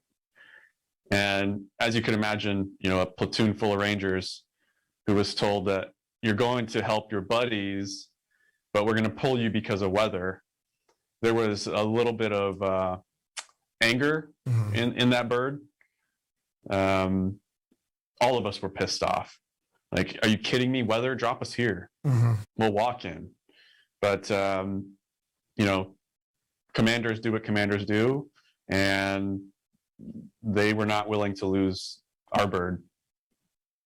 I mean, at this point, you don't know if Americans survived the crash, if they're fighting off hostiles. Like, you have no idea what's going on the ground right now with this bird and the people on it. Is that correct? No, not at all. We did get some word that there was a strobe on the crash site and that it was moving around. So, that could be a couple things. That could be someone who survived. That could be the enemy gathering gear. It could be a lot of things. So we didn't really think much of it other than, hey, we might have some people alive on the crash site. So the next night is when we actually did our actual infill. And that was something that it's tough to explain. I mean, I wrote about it, and I tried to explain as best I could, but we did a 110-foot rope through some fog and trees to the point where when we were going to get on the rope and you look down, there was no chem light. So normally you would look down and you'd see chem lights. Right. But it was so foggy and we were so high up, you couldn't see a thing. So I didn't even know how high we were. I got on the rope and just held on for dear life and was waiting to hit the ground. So for waiting. Some of the civilians out there, this is a fast rope we're talking about, like a braided nylon rope that you can grip like a fire hose, sort of. Coming off of one of the MH47s that you can see behind Tony there on his screen. And you're saying the rope was 110 feet long, which is much longer than we usually would use. And that rope is just descending into the fog below and disappearing. You have no idea where the bottom is. No one did. I mean, even the rope master, when he got to the rope, they go and they give us the thumbs up. He looked at us and did one of these. Oh my God. No one knew what that meant. We're like, what do you mean no? And then he went. So wow. Balls. Yeah. Brass so we balls. all followed. Yeah. That's amazing because again, you don't know, you can't see it. You have no idea what's at the end of that rope. If it's a big hole, if it's a lake, I mean, you just don't know. Or just empty space. Yeah. Exactly. The edge of a cliff where everybody's like, What was at the bottom when you got down there? It was logged. It was a logged area, so there were a bunch of trees laying down on their sides. Because when I landed, there was nothing to put my feet on, so I just flopped over. I was laying on the ground in between trees that were downed because the Afghans do a lot of logging up in those parts, and obviously that had recently been logged because we were tree stumps and everything else down there. But yeah, you got to remember it's foggy and you have your night vision up, right, out of the way. You don't flip it down until you get to the bottom. So I couldn't see a thing. It was pitch black. If there's timber or logs down there, I mean, was there a pile up? Because guys, obviously, if they're falling, you can't get out of the way, and guys just start stacking. Yeah, it was like nothing. It would be like watching a circus. I mean, I'm rolling around and I hear guys trying to get up next to me and people trying to run to the perimeter. And obviously got senior guys like running up there and grabbing people out of the way because we're just coming down one after the other, landing on each other. And we actually did have one. We had one guy, our radio operator, who was, came burning in like you can only imagine with his radio. Yeah. And I don't know if he was unconscious or not, but the next guy landed right on him and compound fracture to his arm. Oh my God. Thank God you guys didn't have a mortar team with you. Yeah, thank God. We did have mortars out there, but I don't know if I don't think they may have had their 60, to be honest. Oof. Can you imagine that plate coming down? We were loaded. We were loaded down. Our Chinook was at weight with like 25 guys. And if you've ever been on a Chinook, you can get a lot more than 25 guys on one and still fly easily. Yep. Yeah. Well, we were at weight partly because the elevation was so high, right? But also because we had, we had to carry enough body bags. And I don't know if you ever carried a military body bag, but they weigh about 20 pounds. They're not light. I couldn't believe it the first time I held it. I'm like, what the heck is this, lead? But it's a really thick canvas, very large bag. I didn't know that. So it was news to me, and we had to carry these things. Yeah, that's morbid, man. And I'm sorry you guys had to deal with all of that. Well, I'm sure we'll get into that in a little bit. But how far was your rope position from the crash site? I've been able to look at it on a map, and I actually laughed because it was like 2 miles, but it was 2 miles on the map. Right. With elevation change, it was about 6 miles, and it felt like 20. Yeah. Because you walk 100 meters, and you've only on the map gone 10. Right, because you're going up or yeah. You're going straight up. Yeah. And another issue with this whole mission was the area we didn't even have proper maps. We were using satellite imagery to get to our location. And, obviously the point man is trying to make a route because they didn't tell us exactly where they were going to land.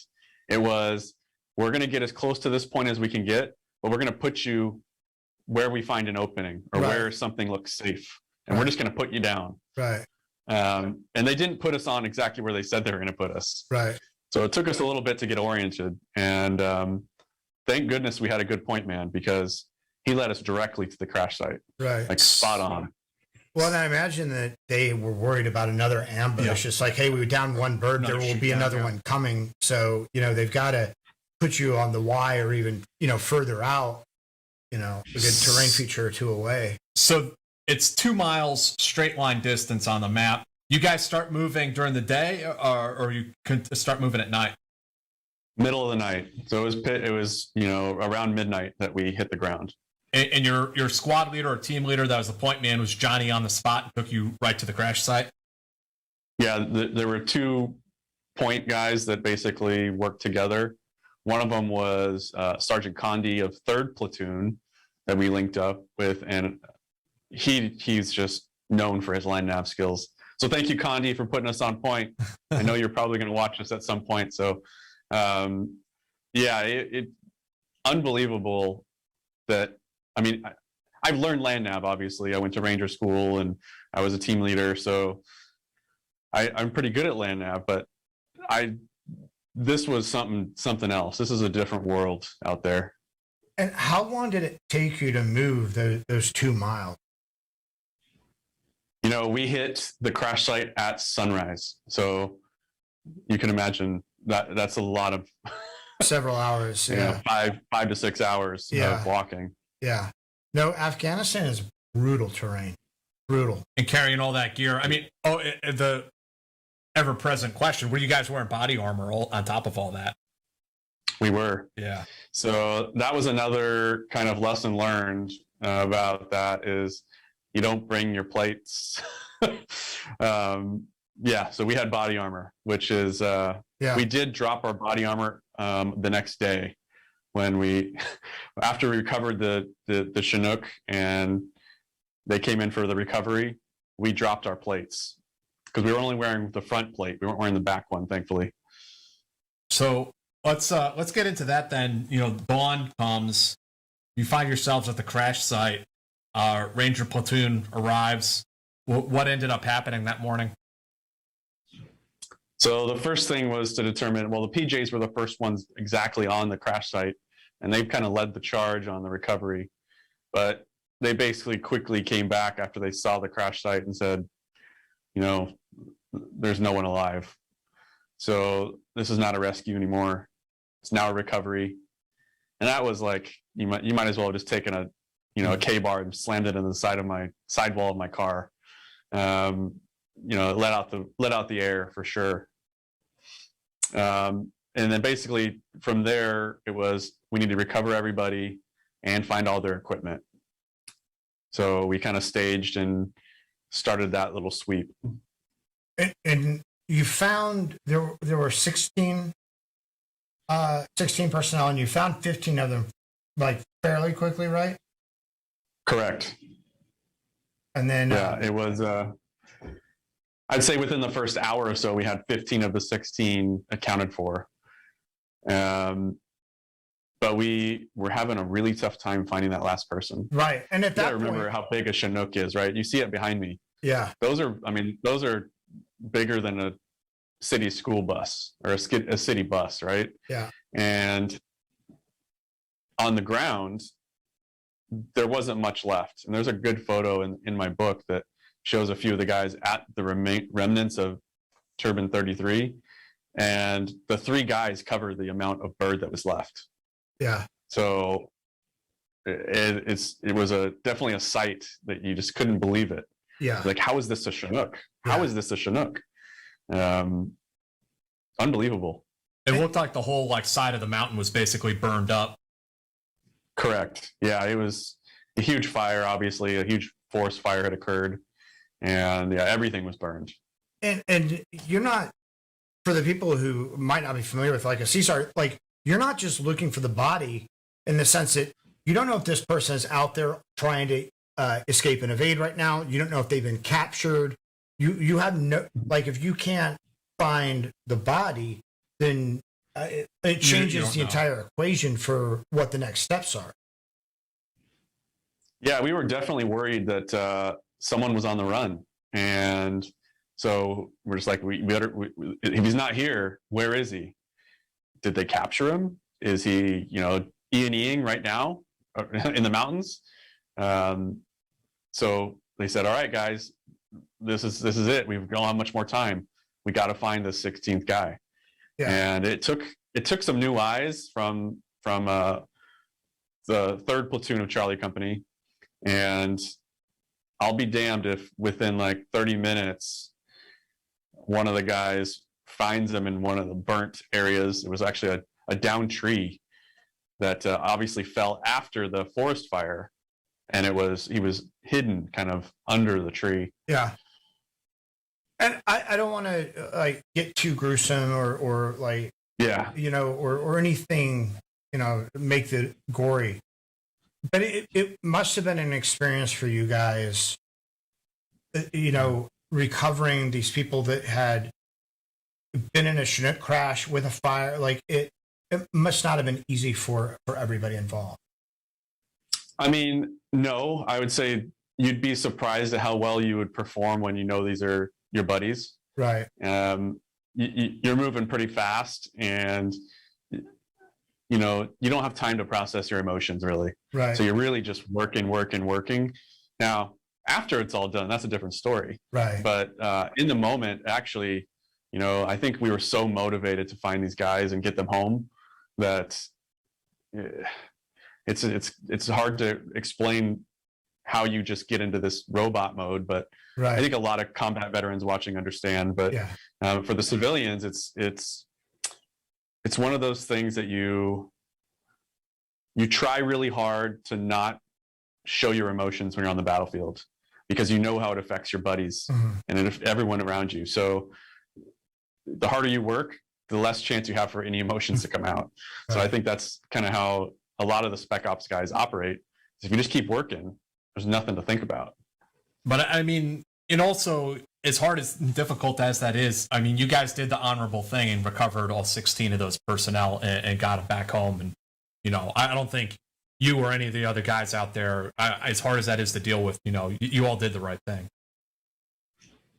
Yeah, and I think what made it really easy, at least for me, was, looking at these guys, and they were not much different than myself, right? Mm-hmm. They were fellow special operators right there in front of us.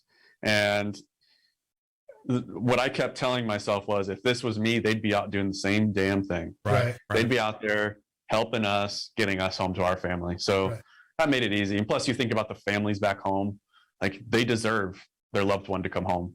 Right. So there's a lot of motivation, like, to get them home. Now, during this time, do you guys have sufficient like ISR and coverage to make sure that you're not attacked while you're doing this? Yeah, I don't think I've ever been on a mission with more assets in the air. You got to remember, and a lot of people don't recognize this or know this, but this was the largest search and recovery operation since Vietnam. Mm-hmm. And I think it still to this day is. Mm-hmm. I think it was larger than extortion. So we had multiple air assets. I mean, I think we had 3 at one point, and that's unheard of. I mean, you're lucky to have one thing on station most of the time. Right. But having 3 different, plus we had fighters in the sky. I mean, it was intense. Yeah. You knew it was a big deal when you could pick and choose which air asset you wanted to use. Yeah.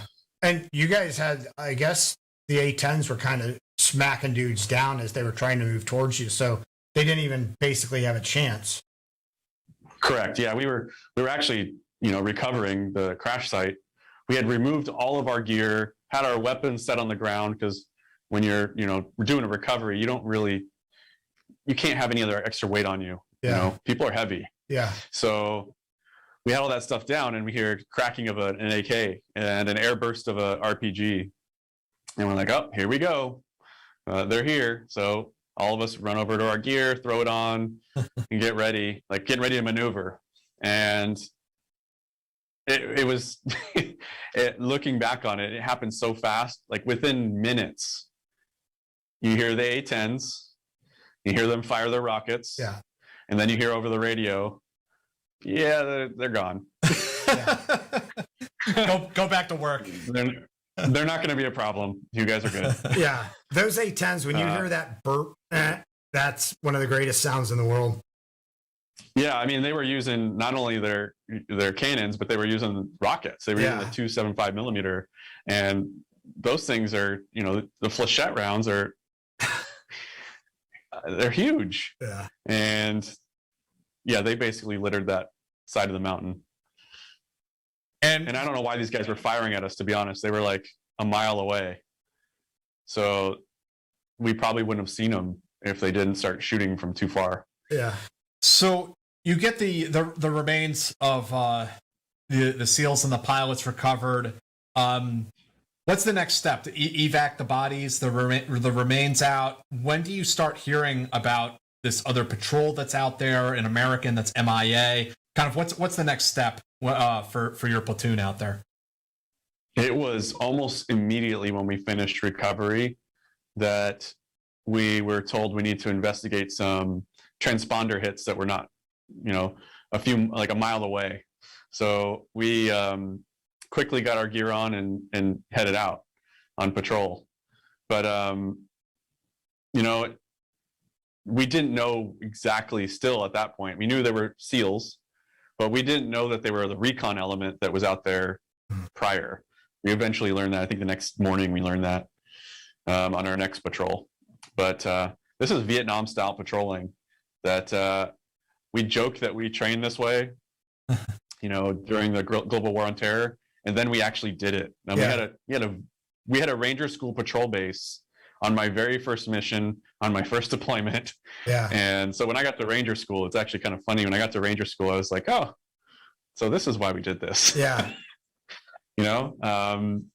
But yeah, we quickly, right after recovery, we were out moving again. So for the recovery, did a bird come in to do the recovery? How did you guys manage that?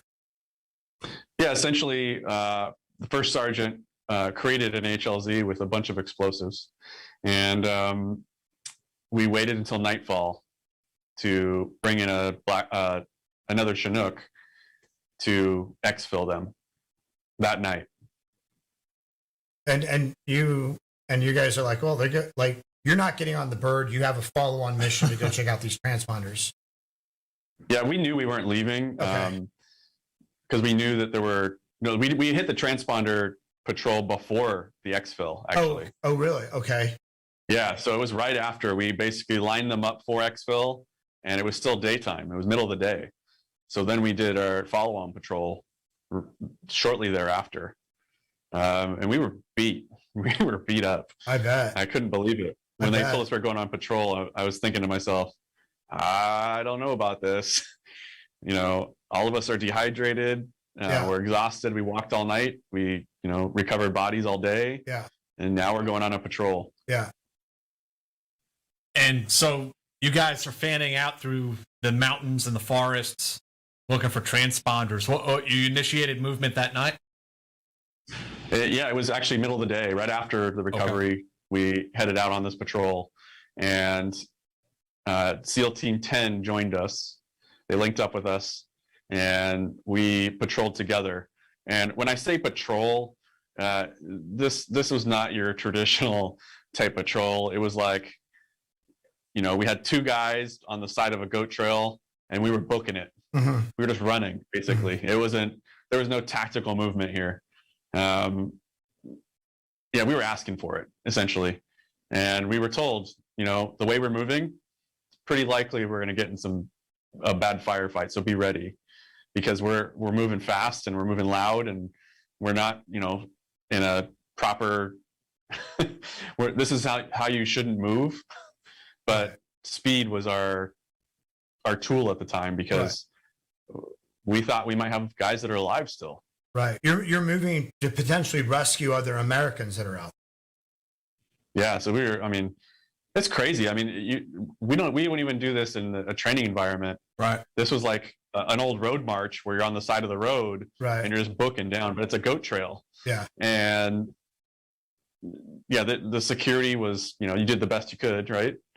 But really, for me, I was trying to keep up with the guy in front of me. Yeah.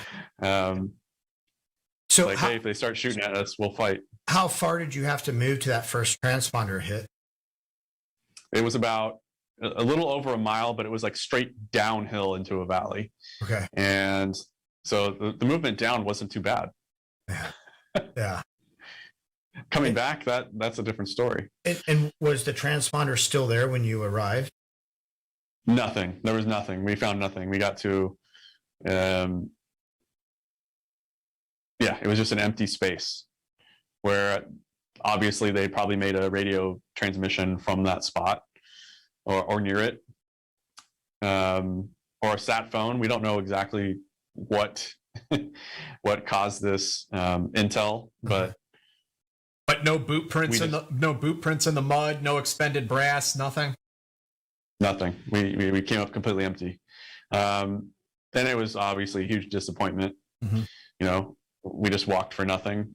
We didn't find our guys. So we were told, hurry up and get back. We got to exfil these guys. Oof. And SEAL Team 10 is going to go with them. So they got to get back before the bird does. So obviously at that point, we were, again, basically running up the mountain at that point. And I was beat. I was carrying the litter, the Skedco. And it's not that heavy, but it is when you're going up a mountain. Well, yeah. Everything adds up. And you guys, yeah. I mean, how are you doing on water by this point in time? Because even wearing what is it, the 2 gallon or 5 gallon, the Camelbacks, I don't know how 2-3 liters. Yeah. Even wearing those. 2.5 liters. So I would have burned through that on the first movement to the site and then working all day recovering bodies. Do you guys have water left?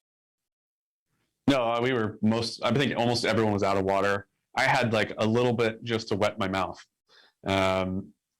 And it was freaking me out because the one thing that you don't want to happen is to run out of water. Yeah. And I was the new private, right? I'm the young guy and I'm about to run out of water. I'm like, oh shit. Yeah. I'm going to have to ask my team leader or the Tab Spec 4 for water now. And you don't know that everybody else is already out too, though.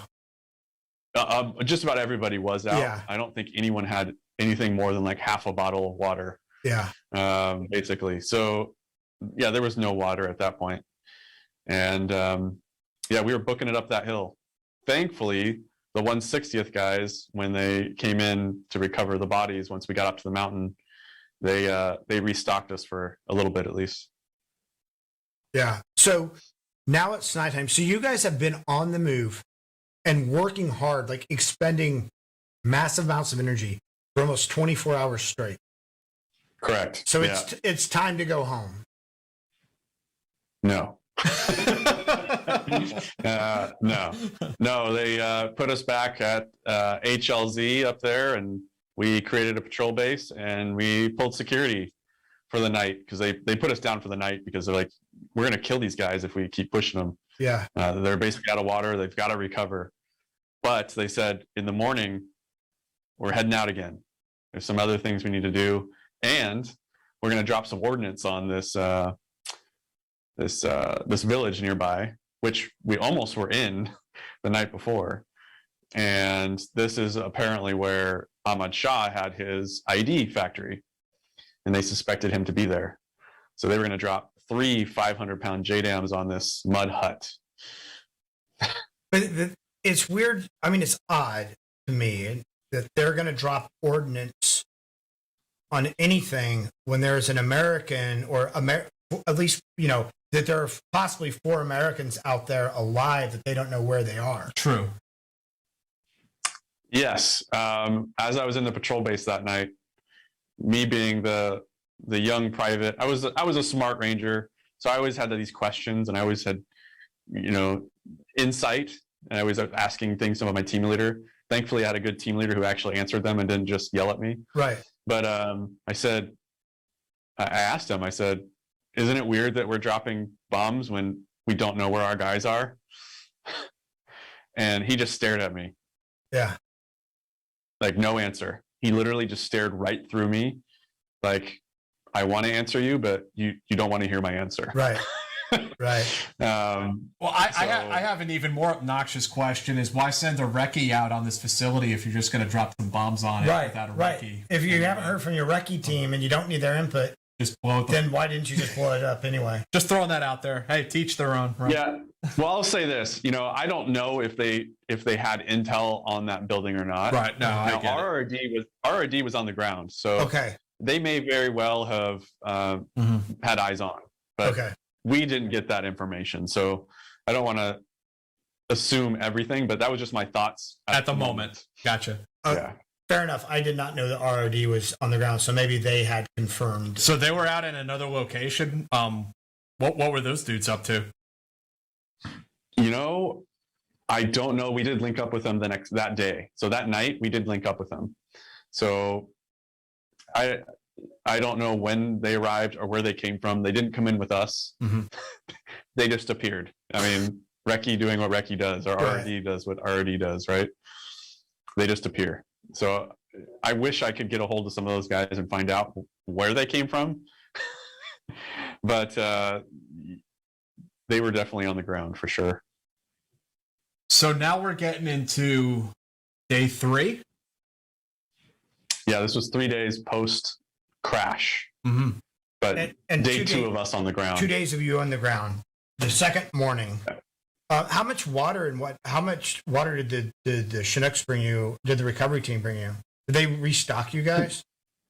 They had like 3 or 4 cases of water, like the Costco size, basically. And we burned through it right away. Oh, like sure. It didn't last very long.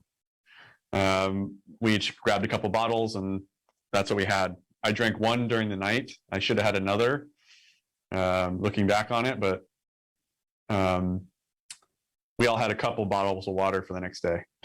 Now, when you say bottle of water, you're just talking about like the little 12 ounce plastic bottle of water, the 12 ounce polar, not like like remember the in Iraq, the huge ones. Or not even the bottle, but like like the fuel can full of water. No, just the little plastic bottles of water. Boy, you gotta love Army supply sometimes. Yeah, I mean, I have one of my photos in the book shows you can see the trash on the HLZ. So we just piled it all up. Yeah, you can see the water bottles sitting there. Yeah. What are the temperatures like at this time, of year, like at night and during the day? Hellacious. I mean, during the day it's triple digits, and at night it gets into the 60s.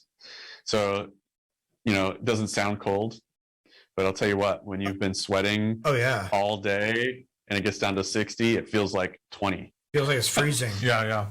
I mean, I was shivering. I was like, my teeth were chattering in the morning. Had you guys, with your lack of water and the temperature in the day and the work and the move, had you guys had any heat casualties at this point in time? Surprisingly, no one had a heat casualty at that time, but we did have guys that were near their dropping point shortly thereafter. Sure. So we're getting in it. So that next morning, what was the next orders that you guys got over the net? What came next for the patrol? The next was, we are dropping ordnance, and basically you're going to chase the ordnance. So what they did is we heard the ordnance drop, we felt it hit because it wasn't that far away, and I mean, it shook that whole mountain. Yeah. 3 500-pound bombs. It's a lot more than I expected. I mean, we were about probably a mile to a mile and a half away, and you could feel it under your feet. Mm-hmm. So as soon as they hit, we were out chasing them, because our job now at that point was, we need to confirm we got our guy. Mm-hmm. And at that point, we still didn't know where our SEALs were. We had no clue. We didn't even know where we were going to go next. They were just sending out patrols in different directions, just trying to sweep the mountain as much as they could. Yeah, what the hell are you going to confirm of the guy after you drop 3 500-pounders on him? You need to ask. You need to ask the commanders above our level. I mean, even our commander, when we got there, he said, "So what do you want us to do?"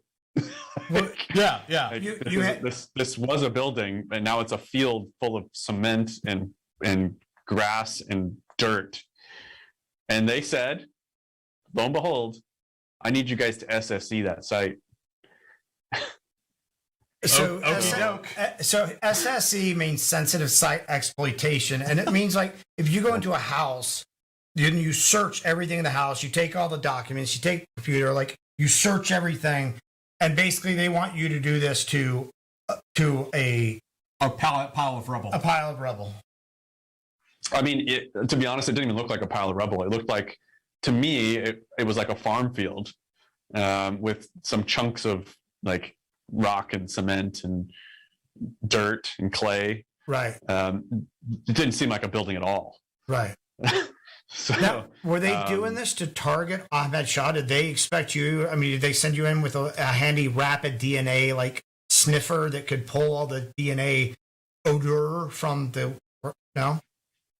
We had nothing of the sorts. No. I think they wanted us to find a body, which really 3 500-pound bombs. Right. Come on. Right. But before we even got to that, that patrol down to that location was, it was downhill, but it was some of the most hellacious terrain we saw the whole time. Yeah. We were sliding on our rear ends down this mountain. And it was wide open. I mean, we're sliding on our butts on a hillside. Basically, if someone had an RPK, they could have picked off a Ranger platoon. I mean, easily. Yeah. So to get down to that site, we're basically running, sliding on our butts, and then we get there and we find this complete mess of a JDAM site that our commander, who is now General Work, he basically said, "Are you sending us heavy equipment?" Because that's what it's going to take. Right. We don't even have gloves. Like, we don't have gloves to do this. We have shooting gloves. Right. So what did your SSE consist of while you were there? That is pretty awesome. Yeah, it was. You see anything? No, you don't? Okay. Really, there was no SSE. It wasn't possible. There was nothing to SSE. Right. We started moving rocks around, and it was a complete waste of time. But we did find actually a hand. There was a hand, and one of my team leaders of my squad was poking at it with a stick. Come look at this, guys! Look at what we got. Pretty horrific to see a hand, especially when you get up to it and you look down, and the hand looks awfully small. It was, I would say, best case scenario was a teenager. Yeah. Or a little person. Maybe it was a little person. The infamous midget bomb maker. It's possible. Yeah. So that was a little disheartening. You don't go to war to see potential civilian casualties. That's not what you want. Right. No one wants that. Right. So that was my first thought, actually, is like, oh man, we killed some civilians. This is horrible. So we were all sitting around thinking, we just killed civilians. Great. Right. That's freaking awesome. But years later, I found out from my platoon leader, who actually went back to the same village as a company commander. Actually, he left Red Wings and became company commander for the company that was in the documentary Restrepo. Oh, okay. So if you watch that was his next deployment.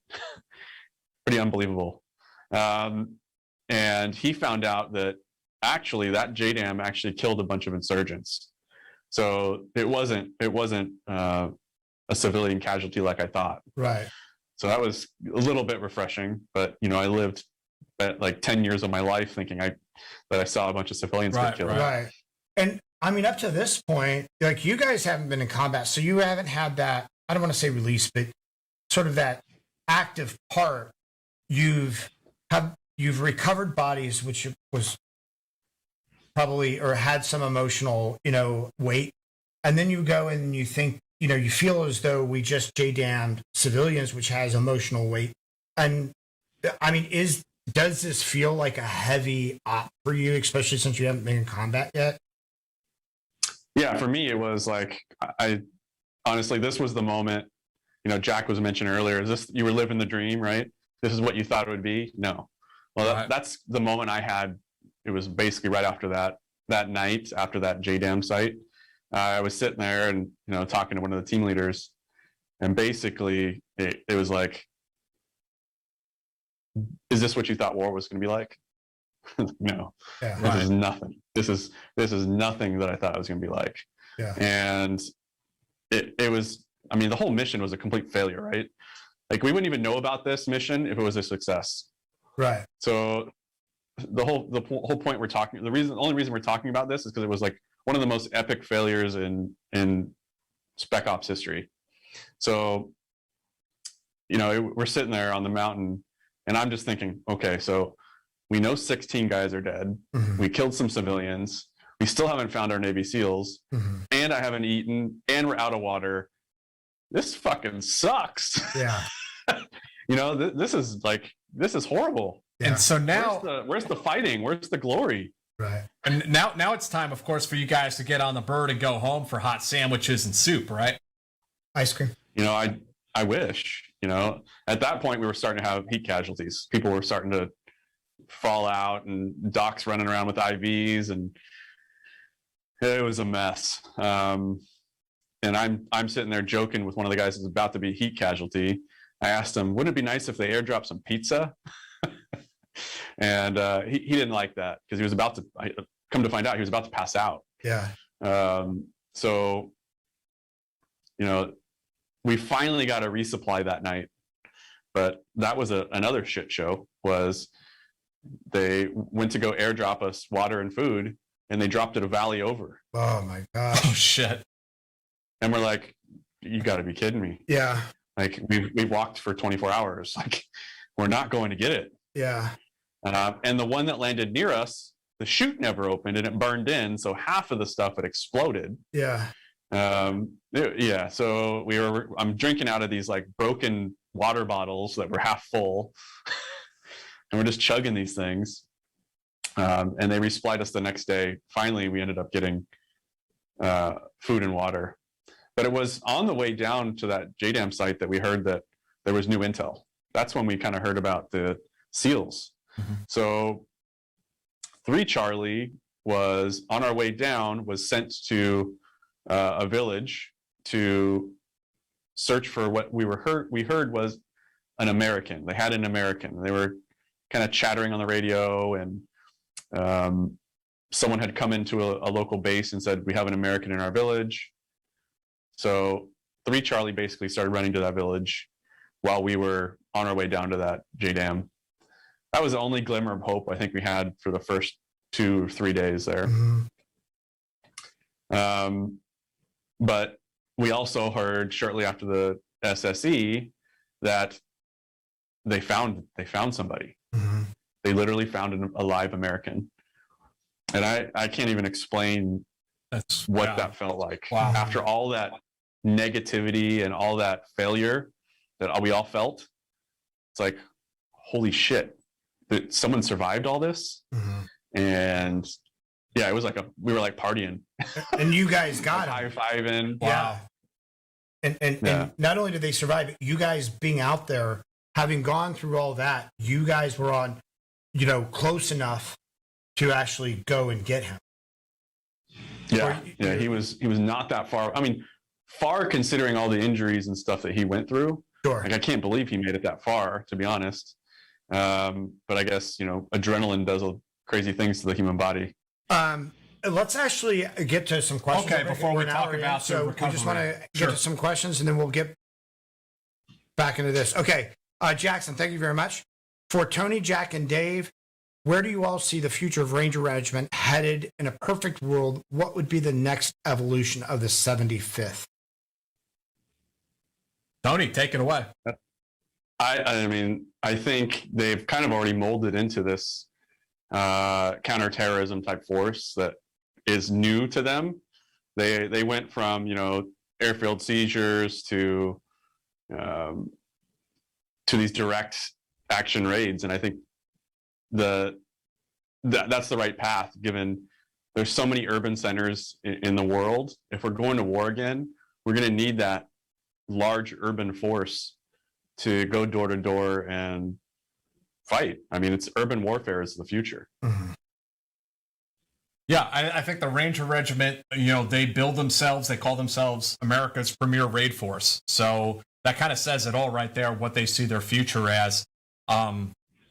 So that's definitely not going away. I mean, I was there, so I can't speak to it so much now, but I was there when it was, you know, airfield seizures, when it was patrol base, and when it was making the change into the CQB and things like that. And there were a lot of people at Ranger Battalion that resisted that. They didn't want them to go that way. So we were, you know, kind of serving two masters. You know, one, you get in your RSOV, you know, your Ranger, whatever it was, vehicle, and go out and sit in a bear suit on a cold ass airfield in the morning after, you know, whatever. And then, you know, and then you'd go do, you know, up drills in, you know, Mozambiques and stuff, you know, on the range or the shoot house. When I worked with Rangers, or, you know, in Afghanistan, Iraq, they had become, later on, they'd become so professionalized where they could become dog handlers. They could become, you know, the interrogate. I mean, they just had a lot more going on, which I think is fantastic. And now it's like a little army within an army. Yeah. No, I think that's fantastic. But you guys obviously know a lot more than I do about that. And then Jackson, again, what was the most professional unit you worked with? Rangers seem to always talk highly of Delta, Air Force Special Operations Command, and HRT. Did you work with any of them?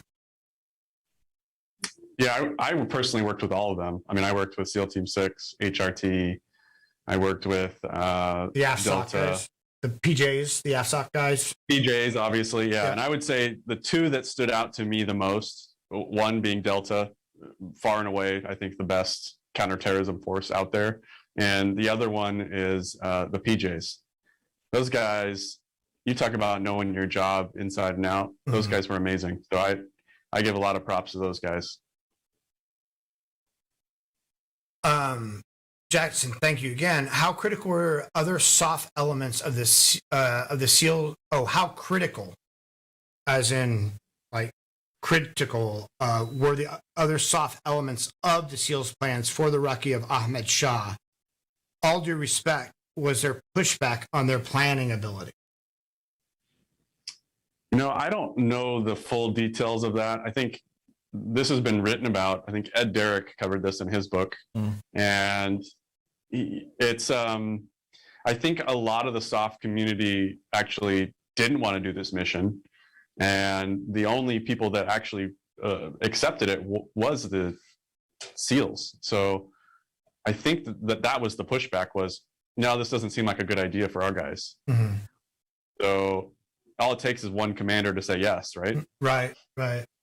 I think there were some people that told the SEALs that it wasn't a good idea, but you know, that's one opinion, and the SEALs had their opinion. So, you know, yeah, I think the Marine commanders in particular advised that they should have more Marines on the ground nearby when they're doing this recce mission because of the terrain. Yeah. And I think they said no, we're going by ourselves. Yeah. Alejandro, thank you, buddy. Hey, Tony, was talking to a mutual Ranger buddy of ours. He wanted me to ask you to tell stories of bush diving and BAC and RIP. Ha ha ha. Two. That's I think I know who asked that question. Felipe, I know that's you. So it's essentially we used to get a little rowdy on the weekends, and I fell into a bush on a walk back to a motel, and you know you tripped over your own feet because you had one too many. Right. And the bush was the softest bush I'd ever fell into. So every time we would go back to this motel on the weekend, we would jump into it, and so we called it bush diving. Rangers being Rangers. Yeah, exactly. Dickie's Discord's dailies. Thank you. Oh, I didn't get a notification. My malfunction. Yeah, sorry about that. Hit the little bell icon and select all notifications. Yeah. Pro tip. And Alejandro, thanks again, buddy, for Afghan portion. What was talking with Philippe? Philippe P. He mentioned during the insertion, almost fast roping off the side of a cliff. LOL.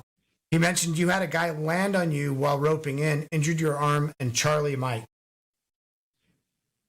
Yeah, so I wasn't the one who was injured, but yeah, it was a bunch of trees on the ground, and we were very close to a cliff. Thankfully, not super close, but close enough. And Bert was the guy. Specialist Bert, our radio operator, broke his arm.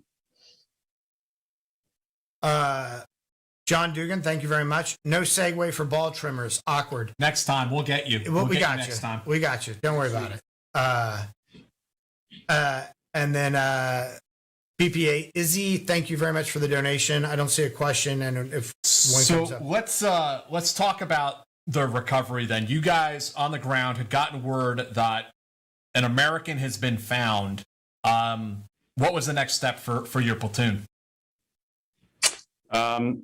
After they found Marcus, and that was 3 Charlie that found Marcus. But basically the next job was, where's the rest of your team? We know there's 4 of you, so where's the rest of your team? And Marcus did his best, and he basically gave us a decent area to go search, and it took quite a bit of time to find the rest of his team. So our job then was, we need to get the rest of these guys, but he quickly told us that they're dead. So he knew that there was no rescue. It was recovery. So Marcus told 3 Charlie an area to search. That got radioed over to your platoon, and then you went and searched the area, if I'm understanding right? No, it was really close to where 3 Charlie was, and they actually searched it. Okay, gotcha. But we were still doing presence patrols, hoping to draw out Ahmad Shah and his boys in case they were still around. Right. So that's what we were basically doing at that point. So one of the things I noticed in your book was that Luttrell was very concerned about how many guys 3 Charlie had with them, because they had been under siege, and he felt like that he was worried that you guys were going to be outgunned, right? Yeah, I mean, the element that he came in contact with was pretty small, that he saw. Now, there were more guys, but they were kind of hidden around the village. So his concern was, they've got a lot more guys than we do. Right. You better have more. Like, he never really said that. He just kept asking, how many guys do you have? Yeah. How many guys do you have? And Lieutenant English, who was the guy who was basically interviewing him, former enlisted guy in CAG, and a Green Beret, just an amazing guy. He suspected, is what he told me. So I just want to say that Lieutenant English has since passed from cancer. So I'm sorry to hear that. This was interviews. I mean, what a great, amazing human. So I just want to say that I interviewed him shortly before he died, years ago, and this was before I decided I was actually going to write a book. And he basically said he suspected that the handlers that were with Marcus were waiting to know exactly how many men they had, waiting for English to say something so that he could, tell his buddies. Gotcha. So English never told him how many guys they had. He just kept saying enough. We have enough. So, we were still skeptical that, these villagers were protecting him, right? Right. I think rightfully so. Yeah. Interesting. So what happened? So what happened in terms of the gears turning above you when 3 Charlie calls back to command, like jackpot, like we have one? I mean, was the whole world moving for you at that point in terms of military logistics and everything you needed? Oh yeah, I mean, it was, we had resupplies at that point. We had other units moving towards us. We had a Marine unit that was moving to us on foot. So reinforcements are on the way. And then the next part of the mission was, okay, we got to find the rest of this team. And it was, we knew they weren't alive. So it slowed down dramatically at that point. It was like to a crawl. There's no more running around. Now we're doing legit like patrols where we're drawn to contact. We're try to make contact and assault the enemy. And of course they were long gone because they're smarter than that. I mean, look what's happening. Right. Look what's happening right now. As soon as we left, what happened? Yeah. Now at that time, are you guys out there in basically a company size element? In various... we were in a platoon minus element at my location. Well, I mean, we were split up. Okay, that's what I mean. Is like with English, with everybody. If you would have consolidated, about how many people did you have at that point? There was about a company of Rangers out there. I mean, there were 2 platoons from Charlie Company, 1 platoon from Bravo Company, and of course all the other elements that were out there. PJs. You had elements of SEAL Team 10. You had RRD. We had Green Berets. We had Marines that were also in the area. So I would say total probably 2 full companies of people on the ground. You guys could definitely lay some hate then if you needed to. Like you weren't at risk of it becoming another like fighting retreat from or E&Es from something. I mean, it sounds that way, but we were so spread out. We're a few miles apart. So in that terrain, you have to be together in order to be effective. Right. We were so spread out. We were, we were ready. We were pretty exposed, I would say, each element. So what happens next? So they call jackpot, or they have Luttrell. They find the guys.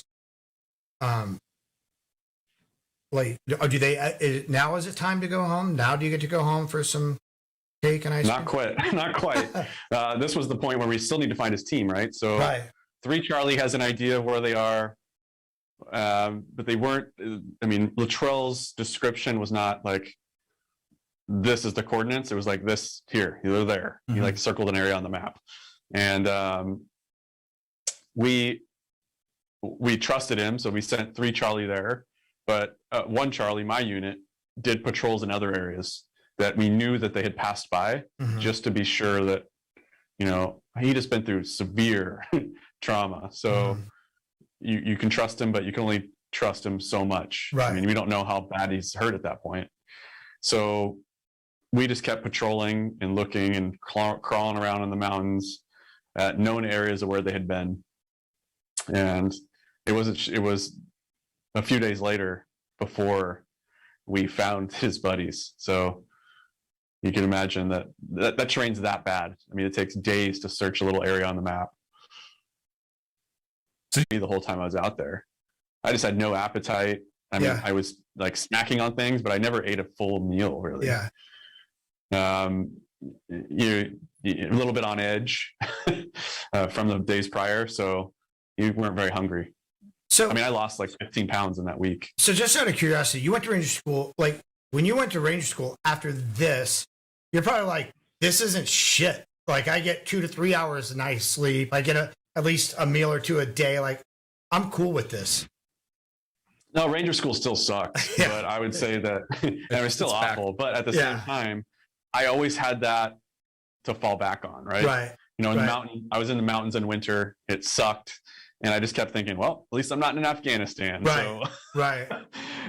At least I know I'm getting a meal today. So how long does it take for 3 Charlie to recover the other 3 SEALs?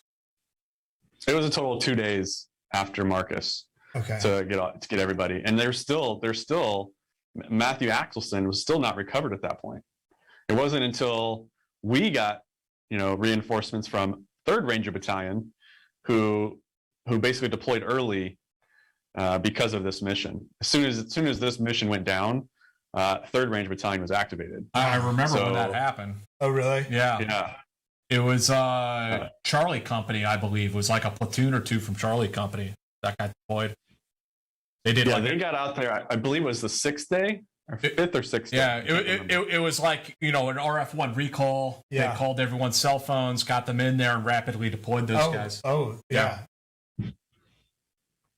Wow. Yeah, I mean, like I said, it was the largest rescue and recovery operation since Vietnam. So I think the military treated this as, we are not having another Roberts Ridge. This is already bad. We're not going to get overwhelmed by firepower. Not going to happen. Yeah. Yeah. No, that's amazing. So how were you guys doing? Were people just pretty much sticking their arrows? How are you doing battle space deconfliction at this point in time with so many moving elements that did not normally work with each other? I don't know how to answer that because I don't know that it was that. I mean, it was tough. Obviously, there were so many moving parts. Yeah. And radio transmissions out there were just god awful. I mean, half of the time nothing would go through. Right. You'd have to try satellite. That wouldn't go through. So it was line of sight. Wow. I mean, yeah, it was tough. The commanders had their work cut out for them for sure. Were there any blue on blue incidents during that point in time? Or surprisingly, no. I mean, we linked up with units on a patrol. Like, we linked up with RD in the middle of a patrol, and so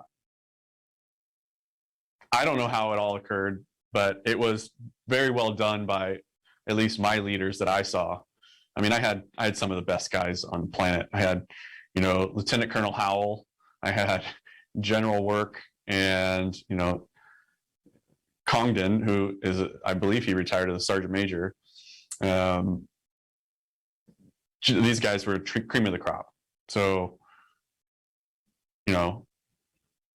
impressive. Let's put it that way. Yeah.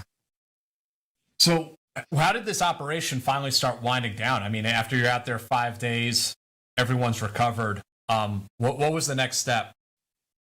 Axelson still wasn't recovered, but when 3rd Ranger Battalion arrived, they wanted to get us out of there. We were just like a battered bunch of kids out there. I mean, I have a picture. I think I sent it to you, but it was a picture right after the mission. And we looked like we had a couple pigs that rolled around in the mud. We all had beards. That's how it wound down. It's like, we got to get these guys out of here and get them replaced because they're beat to all hell. Yeah. That's amazing. And so what did 375 do when they hit the ground? They immediately went after the area where they believed Axelson to be.